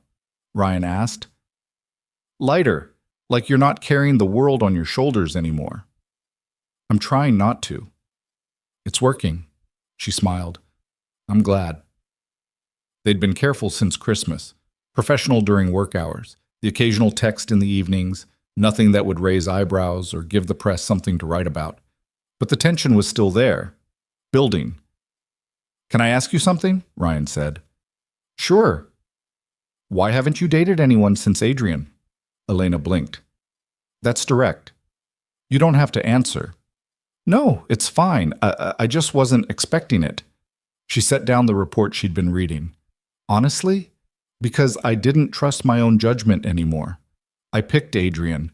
I ignored every red flag because it was easier than dealing with the truth. And after everything that happened, I didn't trust myself to pick better the next time. And now? Now I think I'm ready to try again, with the right person. The words hung in the air between them. Ryan's pulse kicked up. Elena, I know all the reasons this is complicated, but I'm tired of pretending I don't feel it. What about work? What about the press? We'll figure it out, if you want to. Ryan looked at her, really looked, and saw everything he'd been afraid to admit he wanted. Someone who understood him, someone who'd stood by him when everyone else had walked away, someone who made him feel like he could build a life instead of just survive one. I want to, he said quietly. Elena's face softened. Yeah? Yeah, but we need to do this right, for Ethan. He's been through enough. I agree. We take it slow, no pressure. And if it doesn't work, we stay friends. Just like that? Just like that. Ryan almost smiled. You make everything sound so simple. That's because I'm an optimist. You're a CEO. That's not the same thing. She laughed. Fair point. They sat there in the quiet lab, and for the first time, the tension between them felt less like a problem and more like a promise. So what now? Ryan asked. Now we see what happens. What happened was simpler than Ryan expected and more complicated than he was ready for. They started with coffee. Just the two of them, early on a Sunday morning before the city woke up. They talked about work, about Ethan, about the things they'd been too afraid to say out loud before. Then they tried dinner, a quiet place off the beaten path where no one would recognize them. The conversation flowed easier this time, less cautious, more honest. Ryan told her about the years after Sarah died, the darkness, the fear that he'd never be able to give Ethan the life he deserved. Elena told him about her father, about the pressure of inheriting an empire she'd never asked for, about the loneliness of being the person everyone looked to for answers. They found common ground in unexpected places, both of them rebuilding from wreckage, both of them learning to trust again. It wasn't perfect. They argued sometimes. About work, about boundaries, about whether Ryan was being too cautious or Elena was moving too fast. But they figured it out. 3 months in, Ryan introduced her to Ethan. He'd been dreading it, worried that Ethan would see it as a betrayal of Sarah's memory, worried that Elena wouldn't know how to talk to a 10-year-old, worried that the whole thing would blow up in his face. But Elena showed up at the apartment with a model rocket kit and asked Ethan if he wanted to help her build it. Ethan's eyes lit up. Seriously? Seriously, but fair warning, I'm terrible at following instructions. You're going to have to help me. They spent the afternoon on the living room floor, surrounded by tiny plastic pieces and an instruction manual neither of them could make sense of. Ryan watched from the kitchen, heart in his throat, waiting for disaster. But it never came. Ethan laughed when Elena put a fin on backward. Elena asked him questions about school and listened to his answers like they mattered. By the time the rocket was finished, they were friends. After Elena left, Ethan turned to Ryan. I like her, he said. Yeah? Yeah, she's cool, and she didn't treat me like a little kid. Ryan smiled. That's good. Are you guys, dating? Would that be okay with you? Ethan thought about it. I think so, as long as she's not trying to replace Mom. She's not. Nobody could replace your mom. I know. But it's okay if you're happy, Dad. Mom would want that. Ryan pulled his son into a hug and held on tight. When did you get so smart? He asked. I've always been smart. You're just noticing now. The Apex 2 officially launched in June, a massive event at Navy Pier with hundreds of investors, journalists, and industry leaders. The first production model rolled onto the stage under spotlights and applause. Elena gave the keynote speech. She talked about innovation, about learning from failure, about building something that honored the people who'd been hurt along the way. Ryan stood in the wings, watching, and felt a pride he didn't know how to name. After the event, they walked along the pier away from the crowds. The sun was setting over the lake, painting the sky in shades of orange and pink. You did good tonight, Ryan said. We did good. This was a team effort. Still, you should take the win, Elena smiled. I'll take it if you take it with me. Deal. They walked in silence for a while, the sound of the water lapping against the pier mixing with the distant hum of the city. Can I tell you something? Elena said. Always. I was terrified tonight, standing up there in front of all those people, knowing that if anything went wrong, it would be on me. You didn't look terrified. That's because I'm good at faking it. She glanced at him. But then I looked over and saw you standing in the wings, and I remembered that I'm not doing this alone. And that made it easier. Ryan's chest tightened. You're never alone. Not anymore. Neither are you. She reached for his hand. He took it. They stood there at the edge of the water, watching the sun sink below the horizon, and Ryan felt something he hadn't felt in years. Peace. A year later, Ryan and Elena stood in front of a small crowd in the garage where they'd first met. The space had been transformed. The cracked floor had been repaired. The walls had been painted. But the bones of the place were still the same. It was fitting. Ethan stood beside Ryan, wearing a suit that was slightly too big and a grin that was way too wide. Mrs. Ween sat in the front row, crying happy tears. A handful of engineers from Vaughn Automotive filled the other seats. Elena walked down the aisle in a simple white dress, no veil, no pretense, just her. They'd kept it small, private. The press didn't know. The board didn't need to approve. It was just for them. The officiant was a retired judge Elena had known since childhood. He kept it short, asked the important questions, didn't waste time on unnecessary poetry. When it came time for vows, Elena went first. I'm not good at this, she started. The emotional stuff. The big declarations. But I'm going to try. She looked at Ryan. 5 years ago, you saved my life. Not in some grand dramatic way, just by being willing to help when I needed it most. And then you let me help you back. You taught me that strength isn't about doing everything alone. It's about knowing when to ask for help. And I love you for that. Her voice cracked on the last words. Ryan's turn. He took a breath. I spent a long time thinking I'd lost everything. My career, my wife, my future. And then you walked into my garage in the middle of a storm and reminded me that life doesn't end when things fall apart. It just changes. You gave me a reason to fight again. Not for revenge, not for vindication, but for something better. For a future worth building. And I love you for that. The judge pronounced them married. Elena kissed him before he'd finished the sentence. The crowd cheered. Ethan made a face. Mrs. Nguyen cried harder. Afterward, they had dinner at a restaurant down the street. Nothing fancy, just good food and better company.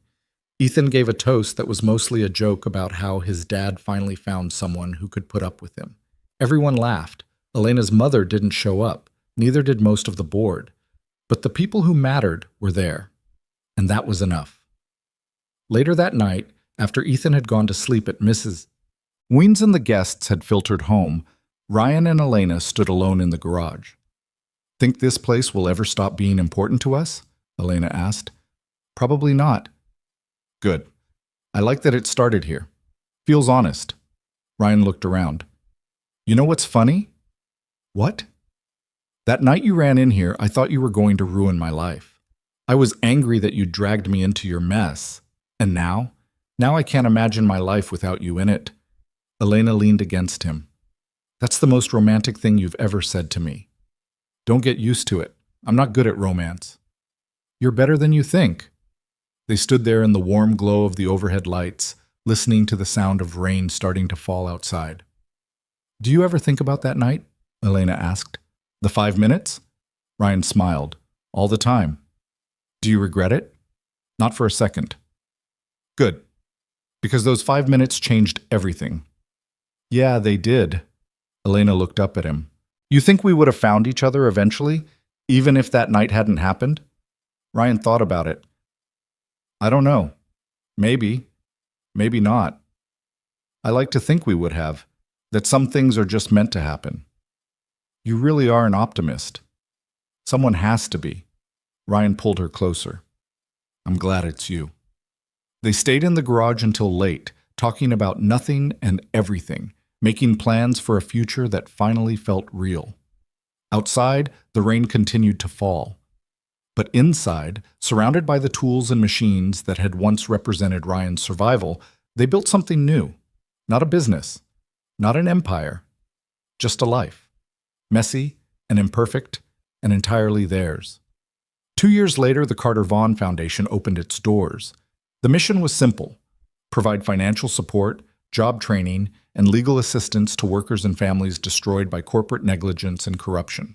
The foundation was housed in a renovated building on the south side of Chicago. The first floor was dedicated to legal aid. The second floor was a training center where people could learn trades: welding, machining, electrical work. The third floor was Ryan's workshop, where he taught engineering to kids who couldn't afford college but had the talent to build anything. Ethan, now 12, spent his weekends there, helping, learning, watching his father turn pain into purpose. Elena ran the foundation alongside her work at Vaughn Automotive. It wasn't easy, balancing 2 demanding jobs, a marriage, and a blended family that was still figuring itself out. But they made it work, because they'd learned something important, that the best things in life weren't the ones that came easy. They were the ones you fought for, the ones you built from wreckage and hope and sheer stubborn refusal to give up. On a rainy evening in October, Ryan stood in the workshop teaching a class of 15 teenagers how to read engineering schematics. One of them, a girl named Maria, asked a question about load-bearing calculations that reminded Ryan of himself at that age. After class, she stayed behind. Mr. Carter, she said, can I ask you something? Sure. Why do you do this? I mean, you're successful now. You could be anywhere. Why are you here teaching us? Ryan thought about it. Because somebody believed in me once when I didn't believe in myself. And I figure the least I can do is pass that on. Maria nodded. That's cool? Yeah, it is. She left. Ryan stayed behind, cleaning up the workshop, putting tools away. Elena appeared in the doorway. You ready to go home? She asked. Yeah, just finishing up. She walked over and kissed him. You're good at this. The teaching thing. You think? I know. I saw Maria's face when she finally understood that calculation. That's the look of someone whose life just changed. Ryan smiled. Maybe. Definitely. She took his hand. Come on. Ethan's waiting. He wants to show us the science project he's been working on. Another rocket? Worse. Something involving electricity and way too much confidence. Ryan laughed. That's my kid. They walked out of the workshop together, turned off the lights, locked the door. Outside, the rain had stopped. The city lights reflected in the wet pavement, turning the streets into rivers of light. Ryan looked at Elena, at the life they'd built, at the foundation that was helping people who'd been where he'd been, at the future that was finally bright. You ever think about that night? He asked. The first night? Elena squeezed his hand. All the time. You think you'd do it again? If you could go back? In a heartbeat. You? Ryan thought about everything that had happened. The pain, the loss, the fight, the victory, the life he'd built from the ashes. Yeah, he said. I would. Why? Because those 5 minutes gave me my life back. Elena smiled. They gave me mine too. They walked to the car, got in, drove home through the city, to the apartment where Ethan was waiting with a science project that would probably blow a fuse, to the life they'd fought for, to the family they'd built. And in the garage where it all began, the lights stayed off, but the story lived on. In the people they helped, in the lives they changed, in the stubborn refusal to let the worst moments define them. Because that's the thing about rock bottom. When you hit it, you have two choices: stay down or build something new. Ryan had chosen to build, and in doing so, he'd found something he thought he'd lost forever. Hope, love, a reason to keep going. Not because life was perfect, but because imperfect was enough. And sometimes, in the middle of a storm, 5 desperate minutes with a stranger could change everything, could expose the lies, could bring down empires, could rebuild what was broken, could remind you that even when everything falls apart, you can still put the pieces back together. Just not in the same way, in a better way. In the way that honors what you've lost while making room for what you've found. In the way that turns survival into living. And that, Ryan had learned, was worth fighting for.